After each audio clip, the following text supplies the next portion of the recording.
Welcome everyone to our class on iyun Torah, where we're trying to demonstrate through one particular case in the Torah how the process of learning is done, and how we reach all the way back from Har Sinai and understand the Torah through that unbroken chain of Masara, of our handed down way of understanding the Torah. So what I did here was, again, in order to make the journey that we're doing through 3,000 years of since the giving of the Torah, to make it as easy as us possible to understand each level and what each level is doing. So I made a little chart here. Basically, we're starting on Har Sinai, and we have our pasuk that says that when a man damages another man's field, he has to pay with the best of his field. Now, I found an interesting chazal, which very, very critical in understanding the relationship of and this whole process that we're doing. There's a Mishnah that says that Yossi ben Yoezer Omer Shalo Lismoch b'Yom Tov. We won't get into details, but it's about one of the korbanot on Yom Tov. Rashi there says, and there's a machlokus between Rabbi Yossi and and Rashi says, "V'zuhi machlokus rishona shehayas abachmei Yisrael." Now, who was Yossi ben Yoezer? He was one of the zugot. The zugot was the period preceding the writing down of the oral law. After the zugot, we have. Just get that up for us here. Before the Prussian, no? They were before the Prussian? They were immediately before Shammai and Hillel. Okay? There were pairs. I think there were 5 pairs. And the last pair was Yossi ben Yoezer. I believe he was in the last pair. They were the head of the Sanhedrin. And they preceded Hillel and Shammai. And before that, Rashi said, now I'm trying to find that other source, I read it in the Daf Yomi, that the Chachmei Yisrael were able to mekaven libam and understand the Torah the same way, which is a very, very deep reality. We saw also in Alexander, when I mentioned that Chazal with Alexander the Great, in that confrontation with the Chachamim, the things that they said over there is that we all answered you the same way. When it came to the Septuagint, also, when they translated the Torah into Greek, they put 70 people in different rooms, and they all translated it the same way, even though they had to mistranslate it because they knew that the Greeks would never understand the literal translation of the text and come to wrong ideas. So there was a grand period in learning Torah where there was a unification of understanding, and people understood exactly what the text meant, even in its deepest levels. At the time of already Hillel and Shammai, machlokuses are, as I said, the first one was right before this period of time, and the last zugot was Yossi ben Yoezer. But in the time of Hillel and Shammai, machlokuses developed, and the other Gemara says, I believe that they were not mishamish es rabo kol tzarko. The total commitment to understanding of the Masara had weakened, and because of that weakening, we had a fractionalization of the Torah. Not a great one, and as we go on and on, there's in the fine details, we'll see as we go on that there's more and more difficulty in understanding the message of the Torah, and then people take their proofs and understand it the way they do. So in our little piece here, in our chart, that's why I just wrote it down. It was very, very interesting. So Chaim, can you just tell me again, what's the source of this Rashi? It's a Gemara in Chagiga. Chagiga, yeah. I believe. Gee, just slipped my mind. I think it was Yud Tes and Chagiga. I think it's Yud Tes and Chagiga. If you just search Yossi ben Yoezer, Omer Shalol Lismach B'Yom Tov, it's a Rashi right there. It's Chagiga. It's right in the beginning there. Okay, Yud Tes. Should have written it up there. Okay. Okay. Bekitzer, our Mishnah is the Mishnah of Rabbi Akiva. Rabbi Akiva is the real foundation of the Torah Shel Peh that we have. From him, of course, we have Hillel and Shammai, okay, and then we have Rabbi Yochanan ben Zakkai and Rabbi Eliezer, but I'm talking about he went around and unified the system. He had 5 great students, and Rabbi Eliezer ben Shemua has Rabbi Yehuda Nasi, who writes down the Mishnah in the form that we have it. So the Masorah really comes from Rabbi Akiva down through Rabbi Eliezer ben Shemua and Rabbi Yehuda Nasi. Then we have again a split between the school in Bavel and the school in Eretz Yisrael, and but they're communicating back and forth with each other. And then the Yerushalmi Talmud is closed, meaning that people can't now open up to the discussions. You can explain the discussions, definitely, but there's no new possibilities being offered. And as we said, the Gaonim, then the Gemara is closed around 200 years later. 100 years later, the Gemara is closed by Rav Ashi. And then from 450 till around 900, 950, we have the period of the Gaonim. The great schools in Babel continue to thrive, and the Masorah continues there. And then 950, 1000, then we come to the period of the Rishonim, where the Torah moves from Babel to Ashkenaz, and to North Africa and Spain. And there we have the 2 great traditions of the Ashkenazim and the Sephardim. So we're now picking up this piece as follows. The Gemara, our Mishnah, says that the mazik is obligated l'shalom b'tishlumi nezik b'meitav haaretz. That's what the Mishnah says, that mazik has to pay meitav haaretz. The Gemara brings these 2 Tanayim, you see, even though it's the Gemara, I made them in green because it's really Tanayim, but those were the discussions that were left out by Rabbi Yehuda Nasi and still kept oral. And our Gemara picks them up. There's a Brisa, which was Rav Chia,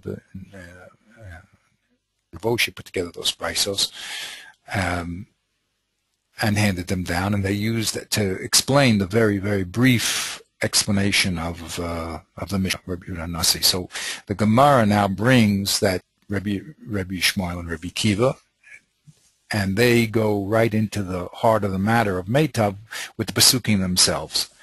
And the conclusion is, like Rabbi Yehuda, there's rules. So the rule is Rabbi Akiva against one person. Chavaro is always Rabbi Akiva, Chavaro, and then the group wins over Rabbi Akiva. But when he's fighting one person, disagreeing with one person, the halacha is like him. So the conclusion is that the mazik has to pay back the damage that he did with the best of his land. And even if that land is going to turn out to be much better than anything the Nizak has, it doesn't matter. The standard is that whatever the Mazik has, he has to give the best of his land. So that was the Tanaic statements that we have. Now, in the blue zone, if I must say, we have the Gemara. The Gemara now is handling the information, and it has to now spell out more of the Torah Shabbat Peh, which is supposed to be oral, and has to write down even more of what was supposed to be oral. Okay, because again, as the generations go on, we have terrible things. Poor Rabbi Akiva is ripped apart by the Romans. He sees first the destruction of the temple, and then the Romans, they rip him apart, and the great Chachamim, and the Torah, Baruch Hashem, continues both in Eretz Yisrael and in Bavel, and the Gemara is now has explained Rabbi Akiva's position, and Abaya now comes, and he has a problem understanding Rabbi Akiva's position, because when we put the pasuk of Meitav that we just explained together with the pasuk of Kesev Yoshiv L'Ba'alav, which means that you can pay damages with money or its equivalent, so we run into a conflict, because it's, if you pay back the mazik with land, you have to give the very best. If you pay them back with Shavik Kesev, so you can give them the worst. So wherever we made the scales, the simple thinking is to put that, land is always more meaningful than brand. So if Torah requires the best of your land, how could it say that in another pasuk that you can use brand? It's a contradiction. And the other way around, if it says brand, so certainly you can use land. I mean, why does it have to be the best of the land? So on that difficulty, we had four different answers, and the Gemara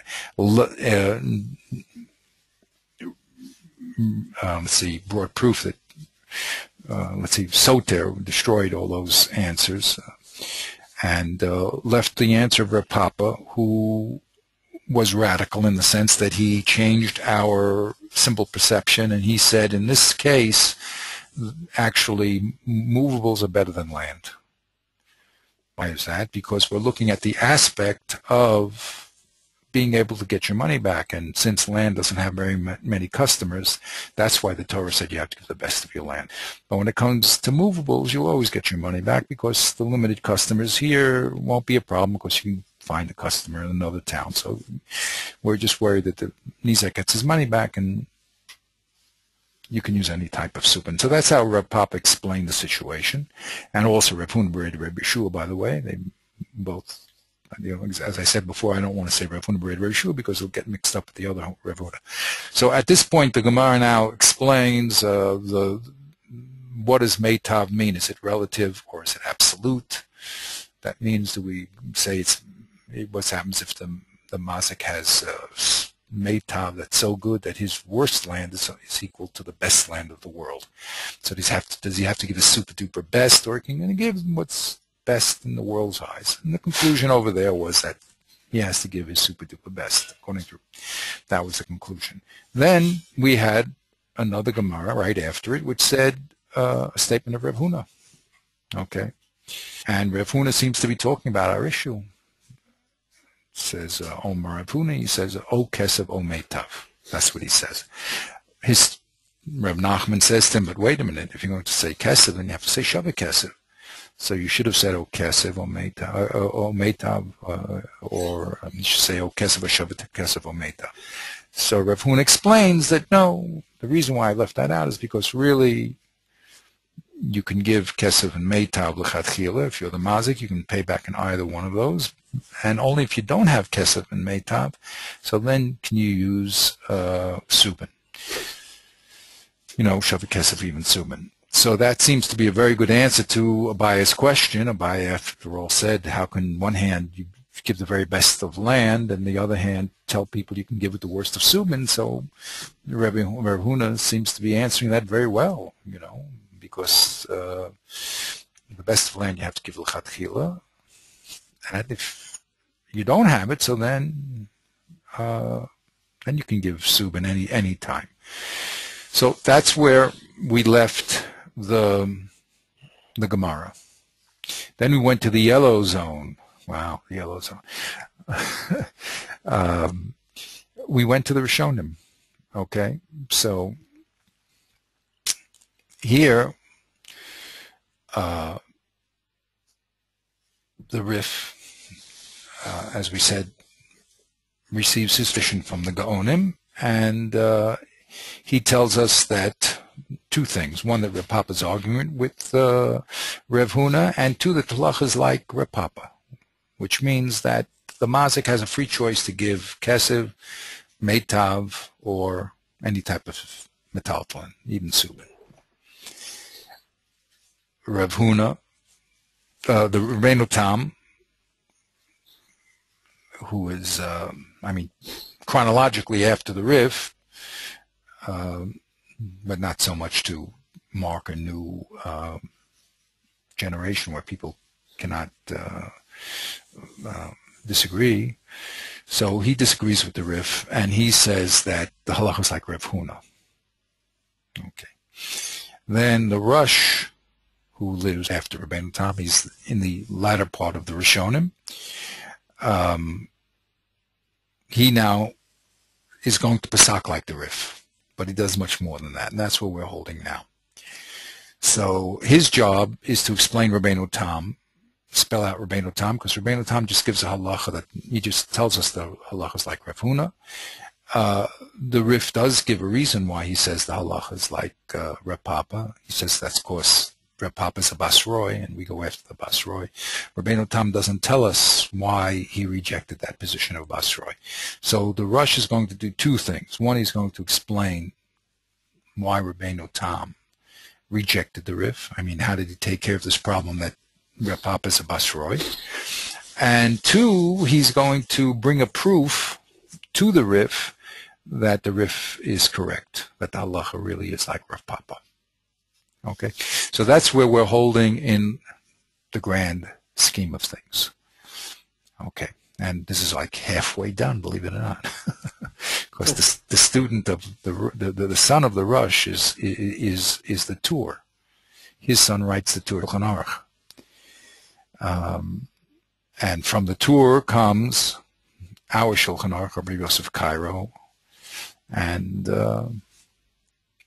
we have to see what they say and what the people on the page say, and then we're going to follow it down the generations to see what each level does and what they don't do, as I said. Okay, so now we were holding in the Rosh. That was a review there. Okay, and we're holding the Rosh. Now, the Rosh, the Rishonim also are very, very economic with their words. They say only the things that they feel are absolutely necessary and sufficient to communicate their ideas. That brevity, of course, means that generations that are not that attuned afterwards are going to have to spell out what the Rosh says. But here in the classical form, the Rosh brings Rashi, the Rif, and Rabbeinu Tam first. He first lays out, so to speak, the cards on the table. He says, what is the parameters of the discussion that I'm going to speak about? So we explained that Rashi, first he brings Rashi, and he says that Rev Huna, who was mentioned after this long break, is really talking about the Pesukim also. And the Rosh adds what we learned from Tosfos, that the problem with saying that is that you're going to have to say that Rev Huna was interrupted by Rav Nachman. He didn't spell out the whole. By saying, O Kesev O Meitav, he didn't explain the three variables, which was Kesev, Meitav, and Shavik Kesev, until Rav Nachman answered. So he's really involved in the same issue as Abaya and Rav Papa, which is the conflict between Subin and Meitav. So he really didn't get to that till after the Rav Nachman asked him, what do you do with Meitav? So that's little bit problematic, and because of that, some people don't have the girsa of Rav Huna Omar, because when you put Omar at the end, it means that he's arguing with the previous position. But they have a text that says Omar Rav Huna, which means it's a new concept, although it's related, but it's not on that discussion with Abaya and the conflict with Pesukim between Meitav and Subin. The Koya Mas Nisan. It really is talking about the Mishnah that said Meitav Haaretz, and Rav Huna wanted to say, don't think the Mishnah is Dafka. It includes also Kesef, not just Meitav, because the Mishnah just said Meitav. So don't think. So at that point, Rav Nachman said, and what's your position on if you're already going to say the Mishnah is Lavdafka, so why didn't you say Kesef and Shavah Kesef? And he says, because that's only given when you don't have Kesef and Meitav, that's why I left it out. So Rav Nachman forced a clarification of Rav Huna, which is fine. Rav Huna's statement was the Mishnah is Lavdafka, and it's not only talking about Meitav, but also Kesef. And now it comes in place for Rav Nachman's statement. He said, well, wait a minute. And once you say Kesef, then you have to say Shavah Kesef. Well, how come you left that out? He said, I'll tell you why I left it out, because I hold that that's only when you don't have Kesef and Meitav. So the Shakla Vataria, the give and take of that Gemara, turns out much smoother according to the Girsa, which is Omer Rav Huna, which means it's a new problem based on what the Mishnah said and not on the Pesukim. So that's a gain for using that Girsa, but that's not the Girsa, by the way, of that's not what Rashi was holding. Okay. Rashi was holding the Girsa was that there is a machlok. He told us that there was a machlokus between Rav Papa and Rav Huna, and therefore Tosfos said, okay, if that's true, then we have to be a little in Reb Nachman and say that he interrupted. The Tosfos told us there's another Girsa that said Omer Rav Huna, and we can get rid of the problem of that dochik of Reb Nachman by saying it was on the Mishnah. That was not Rashi's opinion. Rav Alfas also agreed with Rashi that Rav Huna and Rav Yeshua, Rav Huna Bereda Rav Yeshua and Rav Papa, and our Rav Huna at the end are arguing. They're pligi, they're arguing.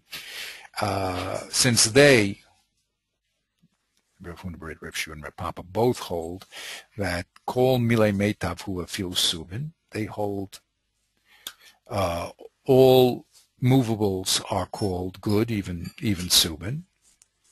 And since they're called good, so you can give them equally to Meitav Arts, and you can give them equally with money. But Rav Huna said, no, Subin is not called good. Subin is actually worse. It's called bad because it can only be given when you don't have Kesef and Meitav. Okay, so that's Rav Alfas. He agrees with Rashi that Rav Huna is arguing. And here he adds his important piece of information that the halacha is like Rav Papa and Rav Huna Bereda Rav Yeshua, that you can give all three of them equally. So, as we said, that Rav Alfas was the first, I think it was the first Rishon really to clearly define the psak of the Gemara in every place. In other words, of course, everybody's talking about the Gemara, but it used to be that you were able to understand the system and understand what's the psak. You know, if you go after the bas, that was supposed to be understood. But again, his katna sedoro, so you have to write more things down that really should have been. People should have been at that level of understanding. So he explains that his goal here is not only to do a summation of the Gemara, but it's most importantly to do it according to the Psak Halacha. So he goes through everything and all the Gemaras and then tells us what the Psak is, what the final conclusion is. A very important piece of information which had to be done. And from him, really, the Sephardic school develops more, or I don't know the right word, maybe weights its learning more toward the halachic aspect. Okay, where the Ashkenazic school is weighting their learning experience more to the analytic aspect, even though they both have to cover both grounds, and we're going to see in this piece they both do. But there is a shift that happens in the Sephardic world which moves more to the practical halacha and less to the analysis going on the analysis side. Okay. Now, Rabbeinu Tam disagrees with the Rif. And all he tells us, and he wrote a book called Sefer Yosha, but and it's brought in the Tosfos, of course. All he tells us is that when it comes to Nezikin, you have to pay with Kesem and Meitav, and if you don't have, then only can you pay with Subin, which is what he writes on the page next to Rav Huna. So, according to him, the Lachani says clearly there's three different types of halachas over here when it comes to Shavi Kesef, but he says clearly when it comes to Nezikin, the halacha is like Rav Huna. So that's a direct contradiction with the Rif. And the problem is going to be, on what basis did Rabbeinu Tam make that decision, make that determination? That's going to be our problem. So, we're going to skip the Ran for a second, and the Rambam, we're going to get back to them. We're going to now go into the Rosh. So the Rosh brings, of course, those players, the Rashi, Revalf, Rabbeinu Tam, lays out the given information, and then he comes into play. And our purpose here is to be observant Jews, to watch what each generation does very carefully, and what they do, and I said, and what they don't do, because every generation has its parameters of what they're allowed to do, who they're allowed to fight on, what they do accept, and how they, and what problems and how those problems are answered, what problems they choose to solve, and what problems they aren't. So here, the Rosh, who is a Rishon, okay, albeit a late Rishon, is now going to have to machriya between these two giants, that's the Rif and Rabbeinu Tam. He has to now decide. So his question is, what did Rabbeinu Tam do with the Svara of Basroi? The Rif clearly said why the halacha is like Rav Papa, because Rav Papa, we said, were the later authorities, like years of Rav Papa and Rav Huna Rav Shua. So in the halacha, we have a rule of halacha is like them. So how could the Rabbeinu Tam pasak against that? Okay. So he has two possibilities. First, to explain, that's what we were doing last time we met, and we have to go through it again.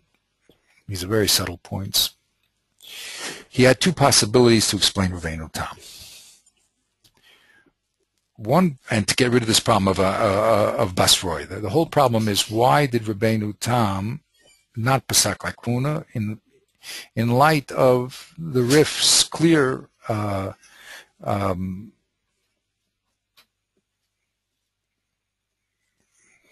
understanding that the rule is you pasak according to the Basroi. So here the Rosh gives us two possibilities. Rabbeinu Tam does not explain himself, of course. I mean, not of course, but here he did not explain himself, and the Tosfos did not explain himself either. They just brought what he said.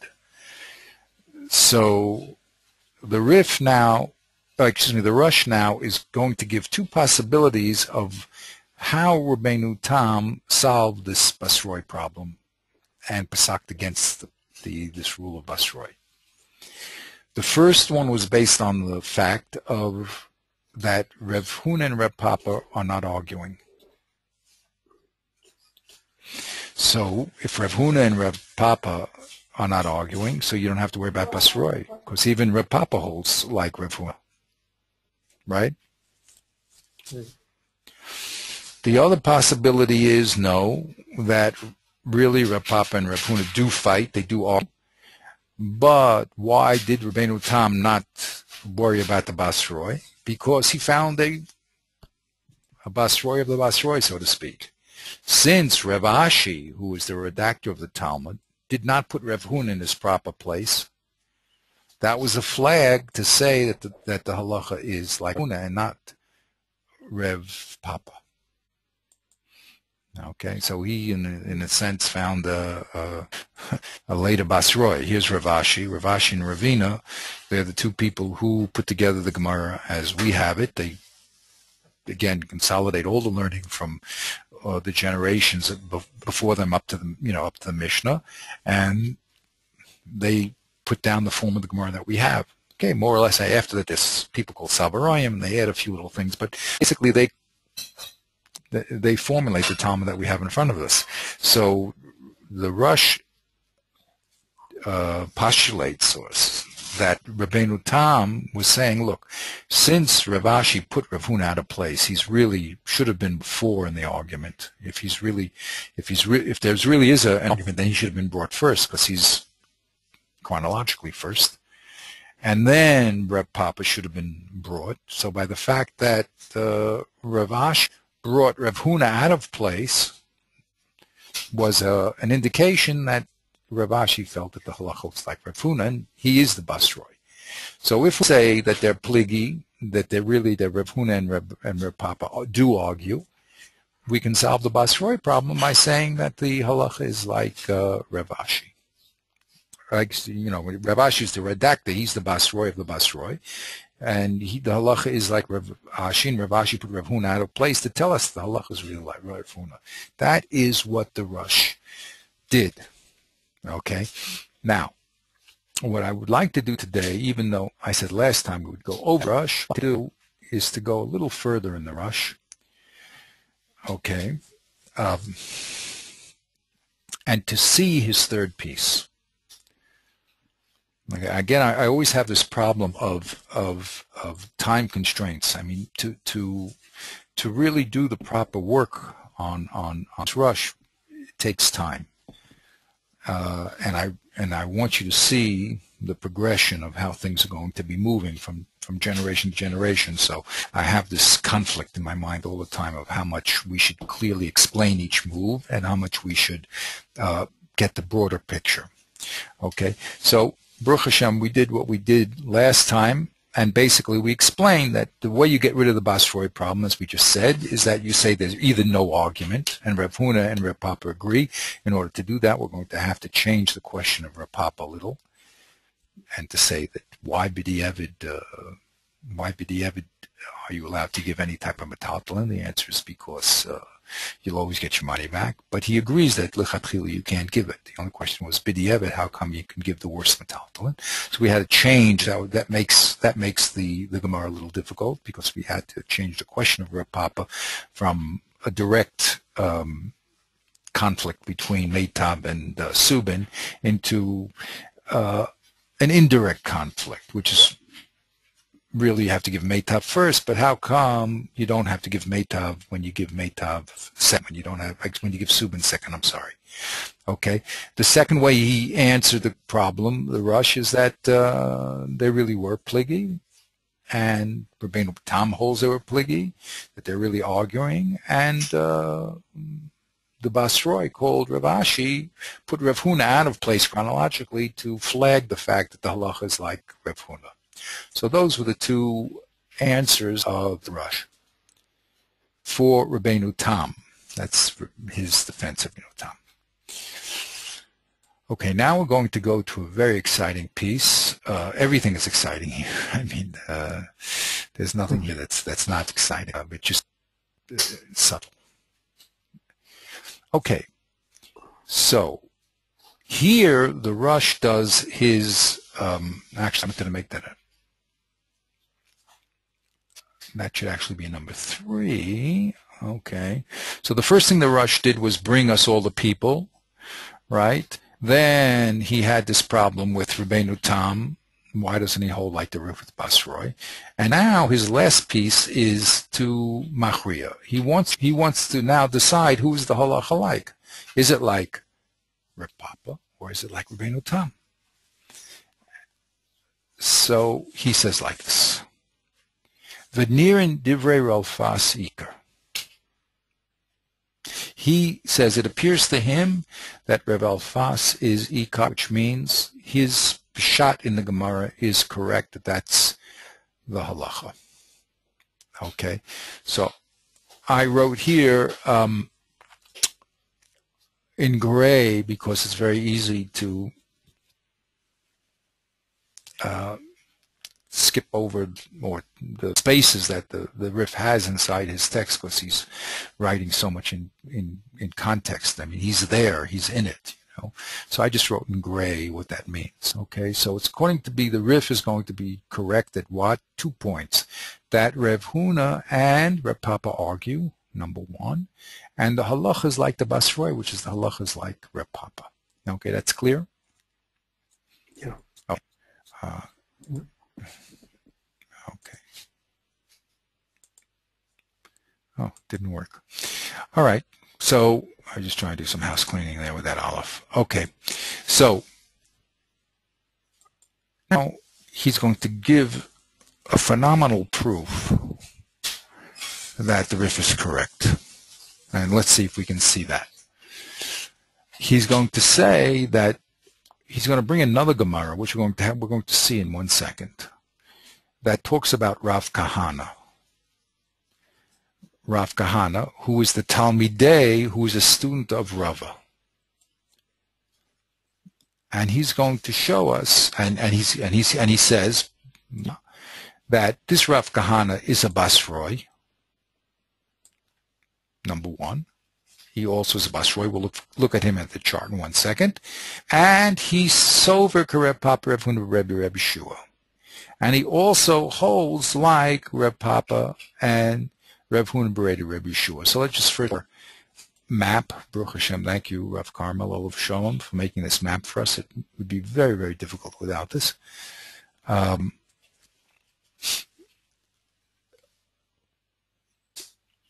Here is Rav Kahana.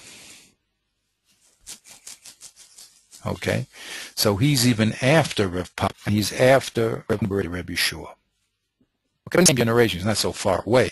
I mean, he was in the generation of these people. I mean, he actually, we're going to see in the Gemara, he's going to bring that he's going to ask a question to Rava. Okay, but he's also a Basroi, and he also pesaks that you can give Kesef, Meitav, and Shavik Kesef, just like Rav Papa. So now we have to ask ourselves the question, so why does that prove anything? And that's what we're going to be involved in. How does that help? That we have another Basroi that says like Rav Papa. How does that help? We're going to have to spell that out. But first, let's understand what the Rosh says at the top level, and then we'll get deeper into it. By the way, there's another Rav Kahana here who's eaten before Rav Huna. This is going to be the people who are going to fight with the Rosh are going to maintain that the Gemara we're going to be reading is talking about this Rav Kahana and not this Rav Kahana. Mm-hmm. Okay? So it's an exciting new dimension of learning, okay? But as I said, we have to open up the topic very, very slowly. I'm sorry I'm doing so much talking, but you see how subtle that what's going on here is, okay? So as long as you, but please, if I lose you at any point, please just, say, wait a minute, I didn't get that, okay? All right. Let's look at this Gemara first, okay? We're a little more educated, because of course the Rosh will be talking about it, and as if you know it, so we might as well know it. Okay. There's a Mishnah in Baba Kama, Daf Tes Amud Beis. Among other things, the Mishnah says the following. This is how it starts off. Kol chafti b'shmiraso hiksharti es nisko. Anything that I am obligated to watch, Kol shechati b'shmiraso, anything that I am obligated to watch. Hiksharti es nisko. It's if I prepared the damage. Okay, it's a very important rule. Very important rule, because you might think that Nezikin only involves a first-hand damage, if you damage someone directly, but not if you don't watch something. That's sort of a indirect damage. We call it a gorim. It's called, right, because I didn't guard it. The animal actually did the damage. I didn't do it. I just didn't watch him properly. So the Mishnah tells us, no, anything that you're obligated to watch, then it's as if you actually did the damage. You prepared it. You're totally responsible for it. Hishkar, the second statement says, Hisharti mixas nisko. If I prepared only part of the item that did the damage, I have to pay all the damage. Chafti b'tishlume nisko kehekshir kol nisko. I will have to pay full damages as if I prepared the total item for damage. Okay, let's get a little bit of that's again, very enigmatic statement. So let's just read the Rabbar Tanura. He says, Kol shechati b'shmir, so kol davar shenischayafti l'shomro. Everything that I am obligated to watch, in other words, if my neighbor's ox damages another ox and I see it, well, I'm not going to pay. It's my neighbor's problem, because I don't have any obligation to watch it. But anything that I do have an obligation to watch, so then I'm going to have to pay. Ksharti is nisko. In lo shamarti karui behezik, if I didn't watch it properly and it went out and did damage, ani hu hiksharti behismanti also hezik. I'm the one who did it. You can't say, well, come on, my animal did it. I didn't do it. You can't blame me for destroying the thing. The animal was hungry, went again and ate something. Not my damage. No, since you are obligated to watch it, it's as if you did it, and therefore, I, the owner, is obligated. And he says, Kagon shemosa shomer l'chora shota v'kotten chayev. Interesting case. If you give your ox to a insane or a small child, person that has das, and that child, of course, doesn't watch the ox properly and he does damage, and you have to pay. So, well, I didn't do it. Well, you did do it because you didn't shomer it properly. Okay, so shalav hayamutmir shoro. Why? Because on you was the obligation to watch your ox. Vahari lo shamru karui. By giving it to these incapable people, you didn't watch it properly. So even though they did it, so to speak, you gave it to them, and therefore it's your responsibility. Hikshati b'ksas nisko, the Mishnah says, v'im tikanti v'hismanti mixas hanezik. If I prepared and fixed up a small part of the damager, afal pi shelo hismanti v'tikanti et kol nisko, even though I didn't make the complete damager, niskafti alav kirui, niskafti alav, I'm also obligated, ki ilu hismanti kulo, as if I did the whole damage. Now, what is that case? Kagon, hachofer bortesha b'reshus harabim. A person digs a pit 9 tvachim deep in the public area. This person comes along, and he just digs out one more tefach from the bottom. Now, we learned in the Gemara that an animal can get killed in a hole that is 10 tvachim deep. So the second person only dug one tefach, only the last tefach. So he only did part of the damage. He only created part of the damager. The first person did 9/10 of it. He only did 1/10. But when v'nofel shamashor v'chamor mace, an animal fell into that 10. Now the person who did the 10 has to pay for everything. That's what the Mishnah says. Now, the interesting part of the Mishnah is quite a lot, of course. Remember, I always think of this, of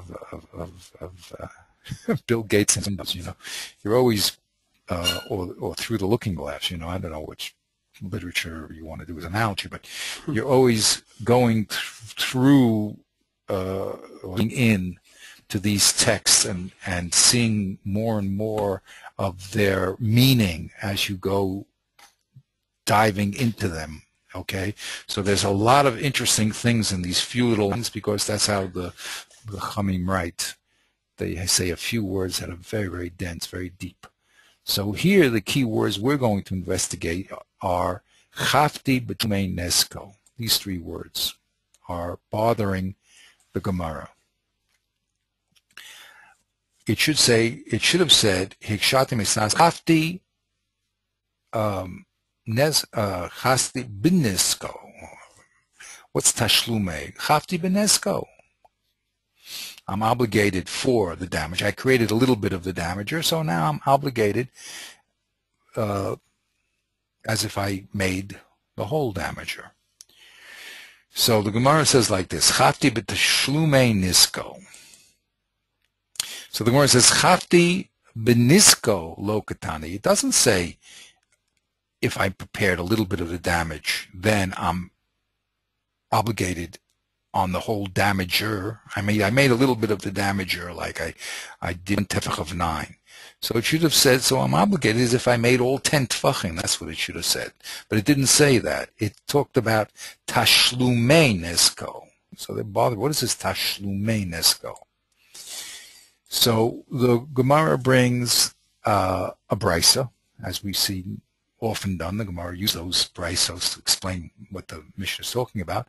And the brisa says the following, Tashlumei nezek. Why does it say Tashlumei nezek? Lamed shehabalim mitaplim b'nevela.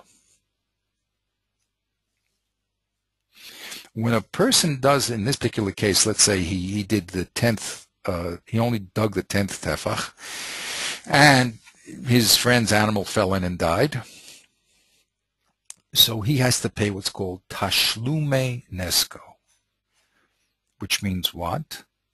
That his poor friend, the owner of the dead ox, he's the one that has to metapel b'nevela. He has to pull the dead ox out of the hole, go sell it, and whatever money he's going to make will be subtracted from the money that the mazik owes. Okay, so let's say the cow is worth $100, and the owner of the cow can salvage $5 by taking the cow out and selling it for its leather. Okay, so now the original damager now only has to pay $95. He has to do a tashlum nezek. He has to just pay the difference of the damage. That's what the brisa says. As we said many times before, the Mishnah likes to talk some cases in the law. Now here this Mishnah explained the din, but didn't say how. The Mishnah doesn't say where it got it. You see, where does it say in the Chumash that you don't have to pay for the complete damage? So the Gemara says, Manoah hani mile. How does the Brisa know that the Baal has to metapel with an Avela and the Mazik just pays difference? So here we have no less than 4 different solutions. Omer Avami. Ravami says, the Omer Kro. Maka nefesh behema yishalmena. That's what the pasuk says. Al tikra yishalmena el yashlimena. Don't learn the word he shall pay. Learn it as he shall complete the payment. In other words, pay the difference. Yashlim, whatever the damage. So the Baal, he's the one that takes the nevela, and the mazik is yashlim, the damage, he pays the 95. Rav Kahana this is not the Rav Kahana that the Rosh is going to bring, but it's very important to know that there's a Rav Kahana here. We don't know if he's Rav Kahana Aleph or Bet, but he comes and he gives a different explanation of the Brisa. Rav Kahana Omer Mehacha. Im Toref Yitaref Yaviu Eid Hatrefa Lo Yishalem. It's a difficult pasuk. If the animal is attacked by a fox, something, or attacks a shore or whatever, you have to bring the proof that it was attacked by a wild animal and not through your negligence, and then you don't have to pay. That's a simple pshat of the pasuk. But Rav Kahana learns, don't bring proof that it was a treifa. In other words, that the animal, circumstances beyond one's control, some wild animal, happened to fly in and kill this animal. That's the simple shot. I mean, that's the basic shot. But there's a drush here that says ad treifa yishalem, but the treifa atzma lo yishalem. So they learned ad treifa lo yishalem. Ad treifa. Right, so how do you read the pasukim? Lo yishalem, exactly, but that's how he learns it. Okay, so you only pay ad treifa, but the treifa itself you don't pay. That's how he learns it. Cheskia, again, we have to jump into these pasukim and darshanim, but we're just looking at it at the surface level at this point. Cheskia Omer mehacha. No, Cheskia has a different proof. It says v'hamesi yelo. Oh. Remember Hamesi Yelo. Hamesi Yelo. That's what it says in the pasuk when it comes to bor, that the dead animal will be his. Again, lo is an indefinite pronoun. But Cheskia says that lo represents the nizak. What does it mean by Hamesi Yelo? The lo here is the nizak. Okay, full sham ashor of chamor, and he dies. The balabor has to pay. V'hamesi Yelo. Who's the low? Says Cheskia, the Nizak. So there's how you learn the Vela, and the Mazik just has to pay everything up to it. V'chein, we have another person actually who agrees with Cheskia, and it's V'chein Tana B'Yecheskia. Okay, the whole school agreed.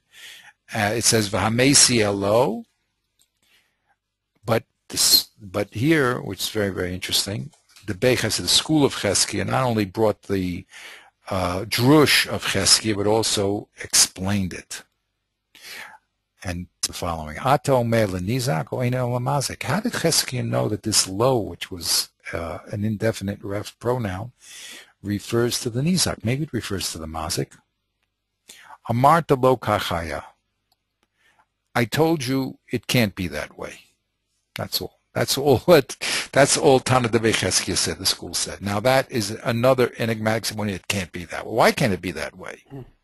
Right? So the Gemara, of course, wants to explain, what does that mean? What do you mean? I told you it can't be that way. Why can't it be that way? So the Gemara says, my lo kachaya. What do you mean it can't be that way? Spell that out for me. Okay? So we're going to have Abaya answering this. So I brought the pasuk here. It says, Od noda kishor nagach hu shul sham. This is talking about the goring shore, and it was known that he gored in two previous gorings, right? V'lo yishmerena balav. And now after two different gorings or three different gorings, we'll see. There's some machlokas, but the Baal didn't watch it. So now, Shalem Yishalem Shor Tachas HaShor, the Mazik who did not watch his shore after two previous scorings now has to pay Shor Tachas HaShor V'hamesi Elo. That's what the pasuk says. So here's how it's very see that who is the low. Simply, we're talking about the mazik. The mazik should be him, but Cheskia says it can't be the mazik. It has to be talking about the nizak. So now, what did he mean? I mean, he didn't. Okay, what did he mean? So Abaya comes along, and he helps us out. How do we know? Again, what's we're trying to bring a proof that the nevela is kept by the Baal, by the nizak. The mazik only pays the difference. Omer Abaya. Isach nevela lemazik have. If you would have thought, if you think that this pasuk telling you that mazik should get the nevela, I'll prove to you it can't be. Why? Lichta Rachmana shor tachas hashor. Then, because all the Torah had to write is shor tachas hashor. Be quiet. Amesi lamali. Why do I need this extra words? Amesi elo. Shma minei nizak. Okay, so now let's get this logic. And again, Baruch Hashem, we did groundwork about Svar Chitzona and not allowing repetition, but it works like this. We're trying to prove that the Nizak, in fact, gets the Nevela. Why? Because if the Mazik was supposed to get the Nevela, so the Torah just had to shor tachas hashor. Let the Mazik pay shor tachas hashor. What does that mean? He damaged a shore worth $100, and he has to pay $100 for the shore. Now, if he's going to pay $100 for the shore, shor tachas hashor, so then who's going to get the Nevela? Obviously the mazik. Like the mazik. He's paying for everything, right? He's paying full price. So Abaya says this is what the Bei Cheskia meant and the proof of Cheskia. It has to be that this low is talking about the Nizak, because if it's not talking about Nizak, we have extra words. To say that the mazik gets the Nevela, should have just said shor tachas hashor. Right? So by adding about Mesi Elo, it's a chiddush to tell me that the Nizak gets the Nevela. Because there's no Chiddush in the Mazik. Isn't that beautiful? Yeah. That's a Maya. Okay, very good. Now the Gemara goes through why do we need all these different Pesukim telling us this this rule that the Nizak gets it. Okay, I'm not going to go through all of them. It's, again, very, very interesting. But just because I want to get to the Rosh, and I don't want to spend the whole class on this piece. You're welcome, of course, to look at it. It's very, very exciting. As I said, every piece you jump into is just a mass. It's a symphony of understanding. But the Gemara now very simply explains why all these Pesukim are needed. These people are not arguing with each other, but I really need all these Ramazim to get the full picture. Okay, we're going to. Now, after explaining why we need all the Pesukim, the Gemara says the following. Omalei Rav Kahana Rav. Now, Rav Kahana, who's he speaking to?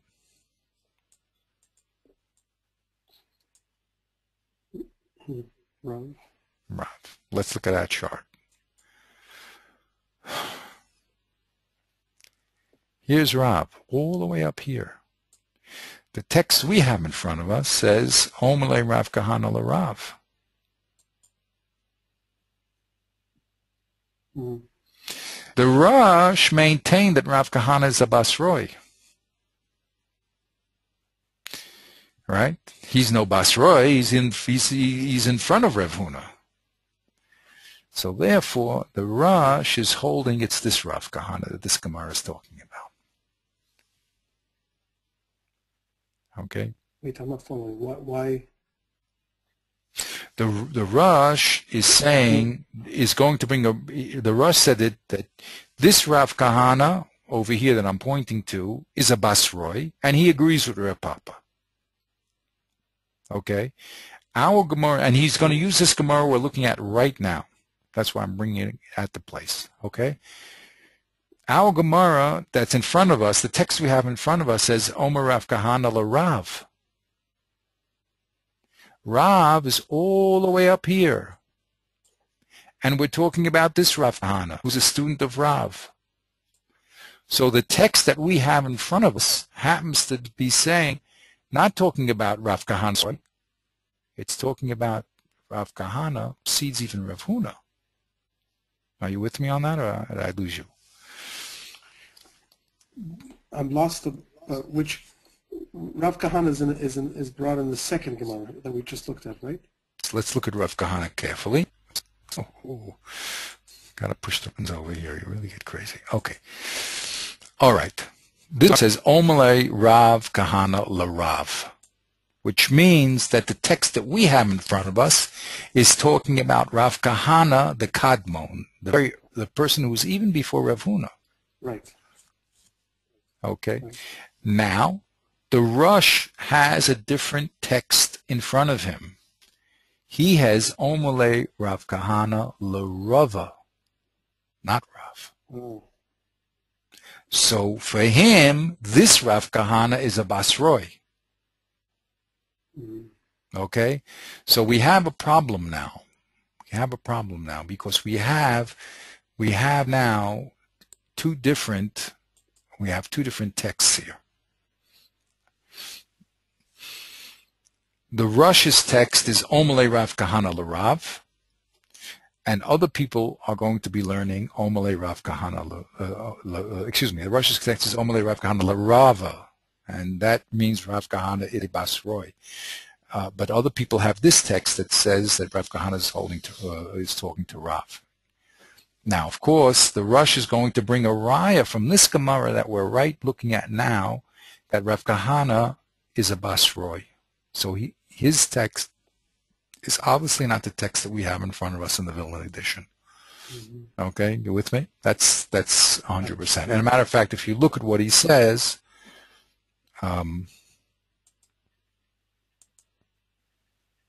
here's the Rosh. Nirindiri Rav Fasika, the Rav Kahana Talmidei de Rava, the Basroihu, Sovaka Rav Papa Rav Huna B'Rei Yeshua, the Armenian Lakaman, Omele what? Okay, Rav Kahana Rabba. Larava. Okay? Okay, so this is going to be one of our problems, and everything, the beauty about Torah, everything is up front. There's nothing's hidden here. Okay, so this is one of our problems here. According to the Rosh's text clearly says that this Rav Kahana is talking to Rabba, who's a Basroi.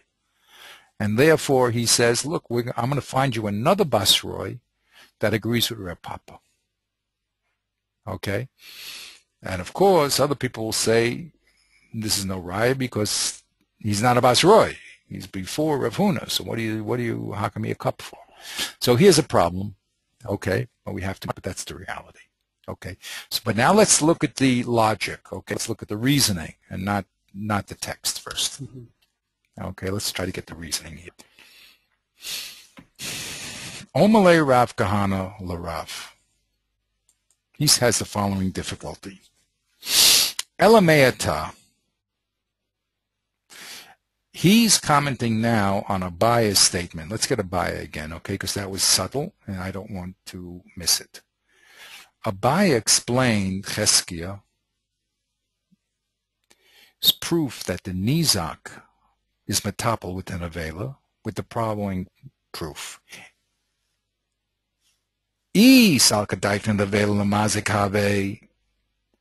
If the Torah wanted to say that the mazik gets nevela, lichta rachmatachas ashor v'lishtok.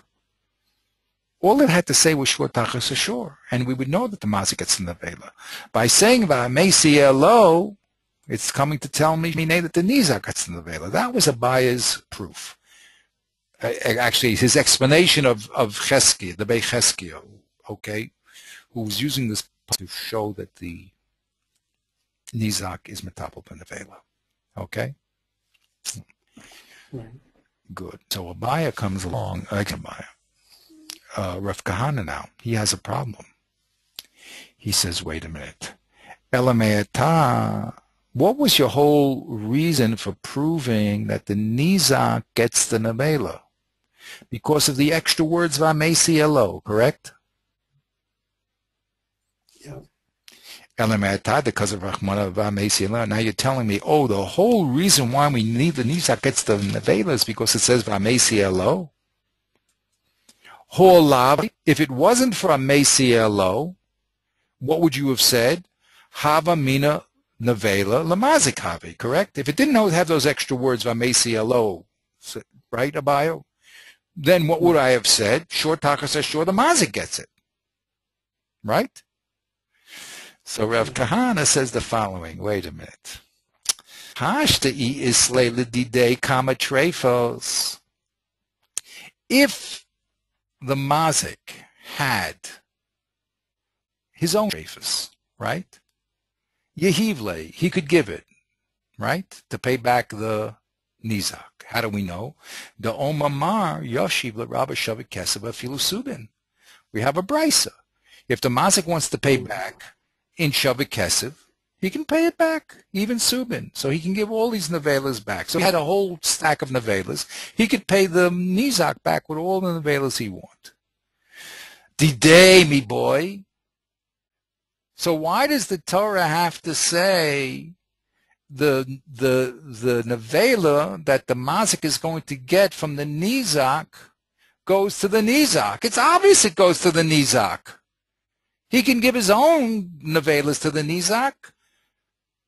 So obviously, even if he got the nizak's nevela back, you know what he's going to do? It's going to boomerang, and he's going to just give it right back to the nizak. But this would be only as partial payments, right? Yeah. I mean, yeah. Yeah. The treifa, in other words, it's the first installment of. Yeah, no, we would have to pay. He would have to pay back the full damage, right? But you, Abaya, told me that the words "Vahamesi Elo" is coming to tell me that the nizak gets the nevela. He says, I don't need a pasuk to tell me the nizak gets the nevela. It's obvious. Why? Because the mazik can pay the nizak with nevela. So according to you, you're trying to tell me that the mazik is going to. If I didn't have a mesielo, I would say that the mazik has to metalp in nevela, right? If I didn't have a mesia, you just told me that would mean short. So the mazik has to metalp in nevela, right? Yeah. And the extra words by mesielo tells me the nizak has to metalp in nevela. I said I don't need those extra words. They won't help me. Why won't they help me?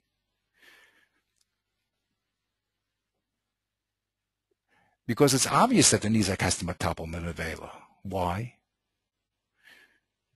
Because the mazik can give the nizak $95 plus any nevela that the nizak would give back to the mazik.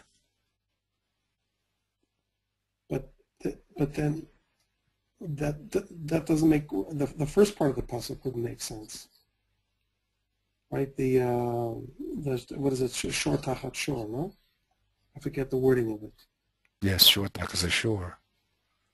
Because if you're paying back, if the first part of your payment is the treifa that's in the hole, so then how is it? What's shor tachat shor? That's the 95% difference, or shor tachat shor means that the nizak has to get $100. That's all it says. It doesn't say how he has to get $100. In the end of the day, the nizak has to have $100. Right. So how could it be? So in other words, if the Torah would tell the nizak to give the mazik, that the dead animal in the pit, the mazik could give that dead animal back as part of the $100 to the nizak. Yeah. So the Torah doesn't have to tell us that it can't be that it can't be that these words are telling us that the nizak has to metabel ben nevela. It can't be, because I don't need the pasuk to tell me the nizak is metabel ben nevela. Since I know that the man can pay back the nizak with nevelas, so anything that he gets, anything that he would get from the nizak, you'd be able to pay him back with. In other words, the nizak is always going to be stuck with the nevela, no matter which way you turn it. Even if the mazik gets the nevela, in the end of the day, he can give that nevela to the nizak. Right. So it's obvious that the nizak is going to get the nevela. I don't need a pasuk to tell me that. Since I have Yoshiv l'Rab b'Shavik Kesef Kesef, so it's obvious that the nizak is always going to get the nevela, because even if you give it to the mazik, he's going to give it back to the nizak as Shavik Kesef. But doesn't there's something to my mind. Go ahead. Yeah, no, please. The nizak. What if he just refuses? I mean, if he says, it says, shor tachas shor, so give me the $100. I don't want to bother with that. He can't refuse. Because the pasuk says Yashiv l'Rab b'Shavik Kesef afilu subin. Ah, right. That's the okay. Right. You caught him as a catch. You caught him a catch 20. It says Yashiv l'Rab b'Shavik Kesef. What do you mean you can't refuse? Yes. I have the right to give you Shavik Kesef afilu subin. Right. But then, okay, then you really do need this. I mean, this shows then that you need this. You need our pasuk, the Yashiv pasuk, in order for Hamesi Elo to be superfluous, you need our pasuk. That's right.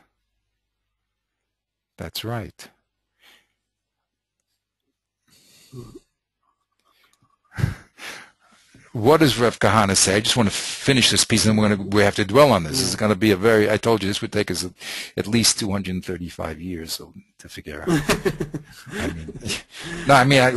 It's easy once the Rosh does it. Like once someone comes out with, a computer, oh, yeah, sure, everyone has had to do that. But how did he do it? Listen to what he says. So anyway, Rav Kahana comes along and says, "Lo nitzrucha." The real, what does Amesi Elo really tell us? Ela lo nitzrucha ela lepachos nevela.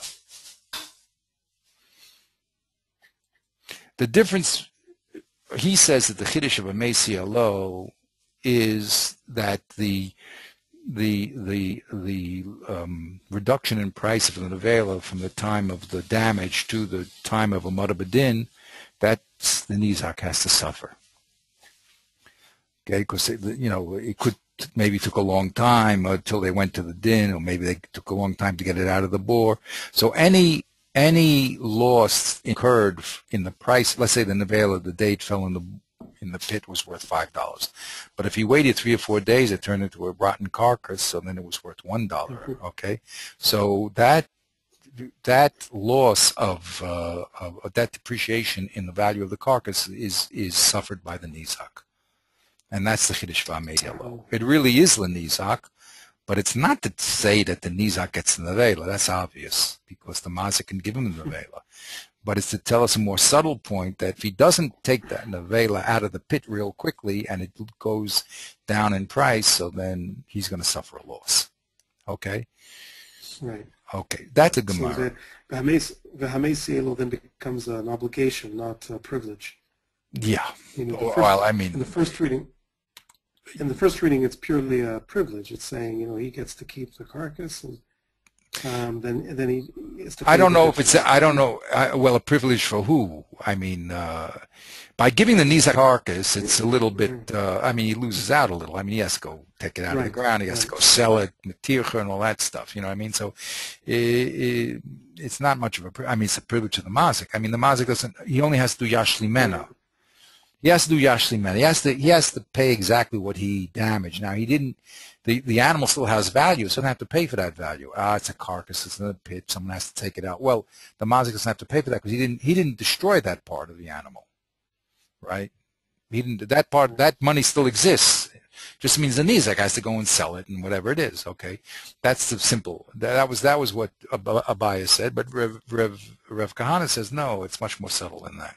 It's obvious that the nizak is going to receive the nevela because the mazik can give it to him as yashiv, but if he doesn't take care of it very quickly and the nevela starts losing money, that loss of money will be in the nizak's pocket. So that's not called a loss that the mazik did. The nizak has to take care of the nevela. It's not called the mazik caused that loss. He'll pay $95 and you take care of the carcass. That's it. Now the carcass loses money because you don't do it very quickly. Okay, that's your problem. You're just going to use $3. But doesn't that imply that there's a certain, I don't know how to put it, but almost that the nizak would not necessarily have the obligation to, to capitalize on the dead animal as soon as possible. It's almost as if he in his mind could say, look, the guy owes me a shor tachas shor, so if I don't get my act together and take care of this carcass, then he's still going to have to pay me in full. Yes, that's what you would think. That's what you would think. Rav Kahana says exactly. That's right. Exactly. So that's the simple Gemara that every kid reads at the Cheder. And this Gemara is on Daf Tes, not too far away, but Lechara has nothing to do with Reb Papa and Reb Huna. What does that have to do with Reb Papa, Reb Huna? It's about a different issue altogether. That who is metapel ben nevela, the nizak, the mazik, pachas nevela. It's a different issue. We're not talking about right? It does bring the words Yashiv up here. So the Rosh. Wow, so this is the Rosh. This is what the Rosh says. Now let's read the Rosh. The Rosh. So the Rosh says, whoops. He says, first of all, near in Divrei Rav Alfas Ika. Why? The Rav Kahana Talmidei the Rava, because he's talking about Rava number 2. He doesn't have the gears that we have in Ilm edition. He has a gears to Rava, the Basroi, who was a Basroi. He holds like Rev Papa and Rev Huna read Rev Yeshua. I'll prove to you that this Rev Kahana, the Basroi, holds like Rev Papa and Rev Huna read Yeshua. You ready? You want to prove it from what we just read? Yeah. What? You want to try? You want me to read it? Okay. All right. Yeah, I want you bring the proof already, because you're on the ball. Yeah. Maybe it'll take you a few minutes. And, me would take 2:34. You got to write it away. Anyway, he wants to bring a proof. Let's read it. Go ahead. I don't know. Yeah, that's right. Omalei Rav Kahana Rav. Go ahead. So the Amrim Lekaman Amar Rav Kahana Rabba Time the Kasa Rachmana Hamesi Eloi Ha Lav Hachi. So the reason that the Torah specifies that the dead animal will be his. You, Abaye, wanted to say, and that meant that the Nizak gets it, right? Right. But the Nizak gets it. That's what you wanted to tell me. Abaye wanted to bring a proof that the Nizak gets it, because it really says shor takas is shor. What do I need the extra words for? Said Abaye. Right, all right. So Amesielo means it goes to the Nizak, right? That's what you wanted to tell me, Abaye. Right? Right. So meaning, says no. Yeah, he says hol lav hachi. Go ahead. Lav hachi, it's not like that. No, hol lav hachi means if I didn't have these words v'amesielo, okay. If it wasn't this way, if the Torah didn't write the extra words amesielo, right? Yeah. Yeah, what would I have said? Havamina. I would have thought. Yeah. Right. That the melad belongs to the mazik. Right. According to you, the only way I know that the nizak gets it is because it says v'amesielo. Right. Right. According to mashma. If I didn't have a mesielo, I would say that the mazik gets it, right? Because short takas are short, right? No. Yeah. This is Rev Kahana's knockout of Abaye. Go ahead. Hashta. Right. So hashta. Hashta means what now? Now that I do have the pasuk, or now, excuse me, yeah. So now, yeah. Isleila dide yahivle. So if I do, you see the problem here is all these pronouns. If yesh le, if there is to him, meaning the mazik. If the mazik has to himself. Nevelas. You have to add that word in. Ladide is not himself. It's the, it means to himself, but you have to add another word in. Nevelas. Right. The E Islay Lidide, if he had his own Nevelas, the Mazik, I should have put that word in, right? Yeah. Yehivle, he could give it to the Nizak. Right. See how short this is Yeah. written? Right? Yeah. E Islay Lidide, common Nevelas, I'm just added it in. Yehivle, he could give those Nevelas, the Mazik, to the Nizak. How do we know? What's the proof? Go ahead. The Amar Martz, because it says, wait, who's Mar here? Mar happens to be the Brisa. Okay. The Brisa. So Yashiv v'Rabba Shava Kesef Afilu Subin. So this is where we bring in our pasuk. Right. So therefore, so here the proof. Nevela Didemi boy. Wow. Very, very briefly written. I mean, it's very hard to crack that open. Yeah. Okay. What's me boy? I need to say it. If the Mazik could have given his own Nevelas because of Yashiv, I need a pasuk to tell me he can give the Nizak's Nevela. Okay. If I didn't, this is the Gemara. This is the Gemara, right? This is the simple. He's paraphrasing here the Gemara. Yeah. He's paraphrasing the Gemara. Proof that halacha has to be like Rev Papa because Rev Kahana is a Basroy and agrees with him. V'i is say, and if Rev Kahana was like Rav Huna, let's say Rev Kahana was holding like Rav Huna. Could he have brought this proof? No way, says the Rosh. Why? Because Abaya would have said back to him, this is very lame alay, Abaya would have said back to him, the Itzterich Kro, Hecha de Islay Kesev Omeitav.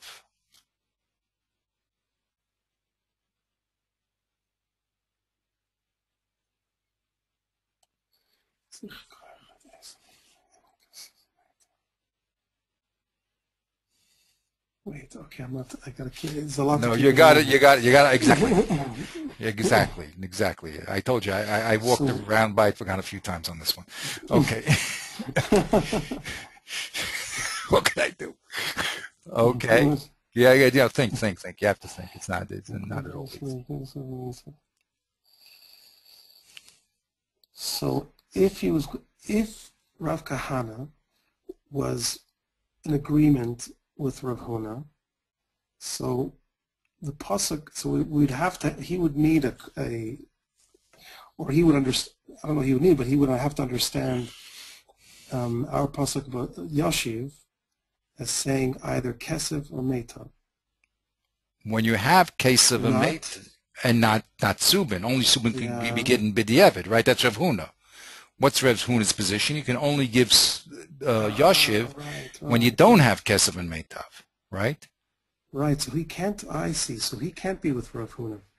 Rav Kahana has to be with Rav Papa. Why? Because only Rav Papa, because Rav Papa is the most inclusive position. He includes Subin, puts every on the same level as Meitav and Kesef, and so similarly a carcass, which is also probably not worth very much. It's on the lower end of values, that has to go. That's Rav Papa's position, right? Rav Kahana has to be with Rav Papa. Right. So let's even get it more clear because it's very, very, very. I mean, it's subtle, right? What is Rav Kahana? What's his objection to Abaya? Right. His objection to Abaya is I don't need V'hamesielo. Because it's obvious that the Nizak is going to get the Nevela from Yashiv, right? Right. So Abaya could have answered him. If really the halacha was like Rav Huna, Abaya had a beautiful answer. He could have said, you have not disproven me at all. Right. Because, why? Because the pasuk that's saying V'hamesielo, that the nevela goes to the mazik. That if I didn't have V'hamesielo, I would have said it goes to the mazik, right? And it can't bounce back to the nizak, right? I need that pasuk. Right. Why? Because if I only had Kesef and Meitav, I couldn't give the Nevela to the Nizak. Right. So in the case where the Mazik doesn't, in the case where the Mazik has Kesef or Meitav, I need the Chiddush of the Pasuk to say V'hamesi elo, that the Nizak ends up with it, because it doesn't bounce back to him through Yashiv, because he has Kesef or Meitav. So the Chiddush would be when the Mazik has Kesef Meitav, even there, the Nizak gets the Nevela.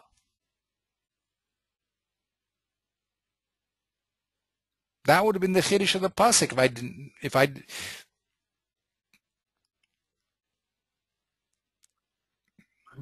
let's go. I mean, no. It makes. Go ahead. I'm not getting all the nuances. The consequence. Well, all the consequences. But okay. I mean, I see the main point here is that Rav Kahana,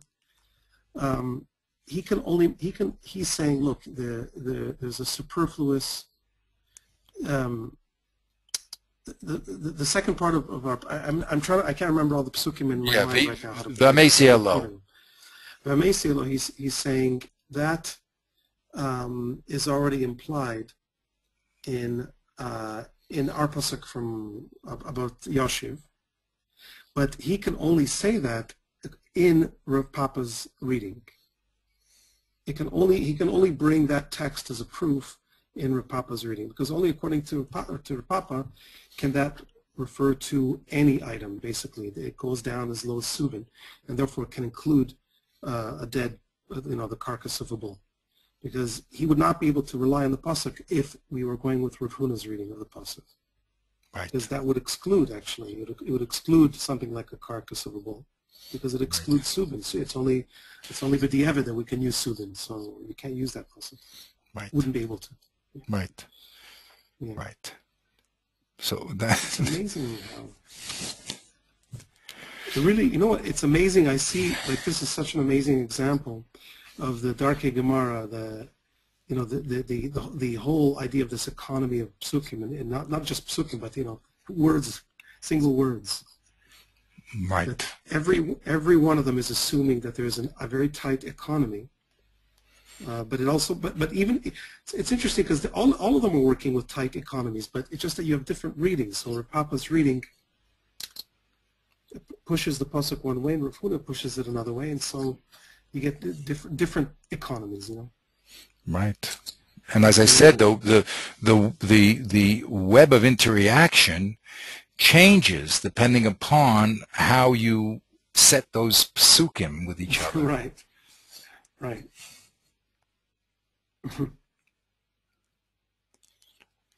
It's funny. The only, I mean, I don't know, the analogy I can only make is to chess, which I don't really play that much, but whenever you move one piece on the board, it has nafkaminas as the rest of the game, right? Right. Right. Okay. And the bigger the person is, the further he sees, the further ramifications he sees in the total picture. Okay, that makes the Grand Master, or people can pay 10, 20 games, but because they can see the ramifications of each move. A kid, just starting out, so he likes, move the piece here, there. He sees maybe, that he's going to be attacked by a queen, whatever. He doesn't see very much, so he plays. He's a beginner. But when it comes to the Torah, the people who are handling the mareches here, the system, understand very clearly what the piece is and what's the ramifications of changing any little move in that variable. They see the whole picture. They're not just seeing these words in front of them. They see the total mareches, and they know what changes when any slight value is changed in any of the variables. And that's why people in the later generations are afraid to mess with them, because they understand that they're not seeing what they're seeing. They may be seeing what they're seeing here, but they don't see the ramifications of what they have to say. Like, for instance, this Rosh is a tremendous example.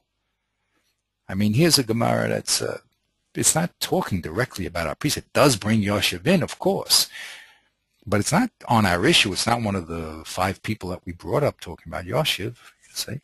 But the Rosh, who sees the whole system, sees that right over here, I can see that Rev Kahana has to be with Rev Papa. Because if he's not with Rev Papa and he's with Rev Huna, then he didn't do anything. Because there's a case where the Nevela will never go to the Nizak. That's where, according to Rev Huna, that's where you have Kesef HaMeitav. So all of this is brought in just to show that Rav Kahana is a Basra? It's to show that Rav Kahana, who is a Basroi, here's the red, I put it in red. Alma, Rev Papa, Rev Kahana, Sika Rev Papa, Rev Huna, Bereit, Rev Yeshua. So I just proved it has to be that Rev Kahana, who is a Basroi, because he's talking to Rava, also holds like Rev Papa, Rev Huna, Rev Yeshua, and he definitely does not hold like Rev Huna. So he's shifted, but this is in a way, what's he doing with this? What's he trying to prove here? That he wants to establish Rav Papa's position as a Basra, and so he puts him together with Rav Kahana? What's he saying? He's saying that according to the Rif follows Rav Papa, and the basic reason that the Rif follows Rav Papa is because he's a Basroi. So this is an additional proof that he is a Basroi by showing that he agrees with Rav Kahana and Rav Kahana is a Basroi?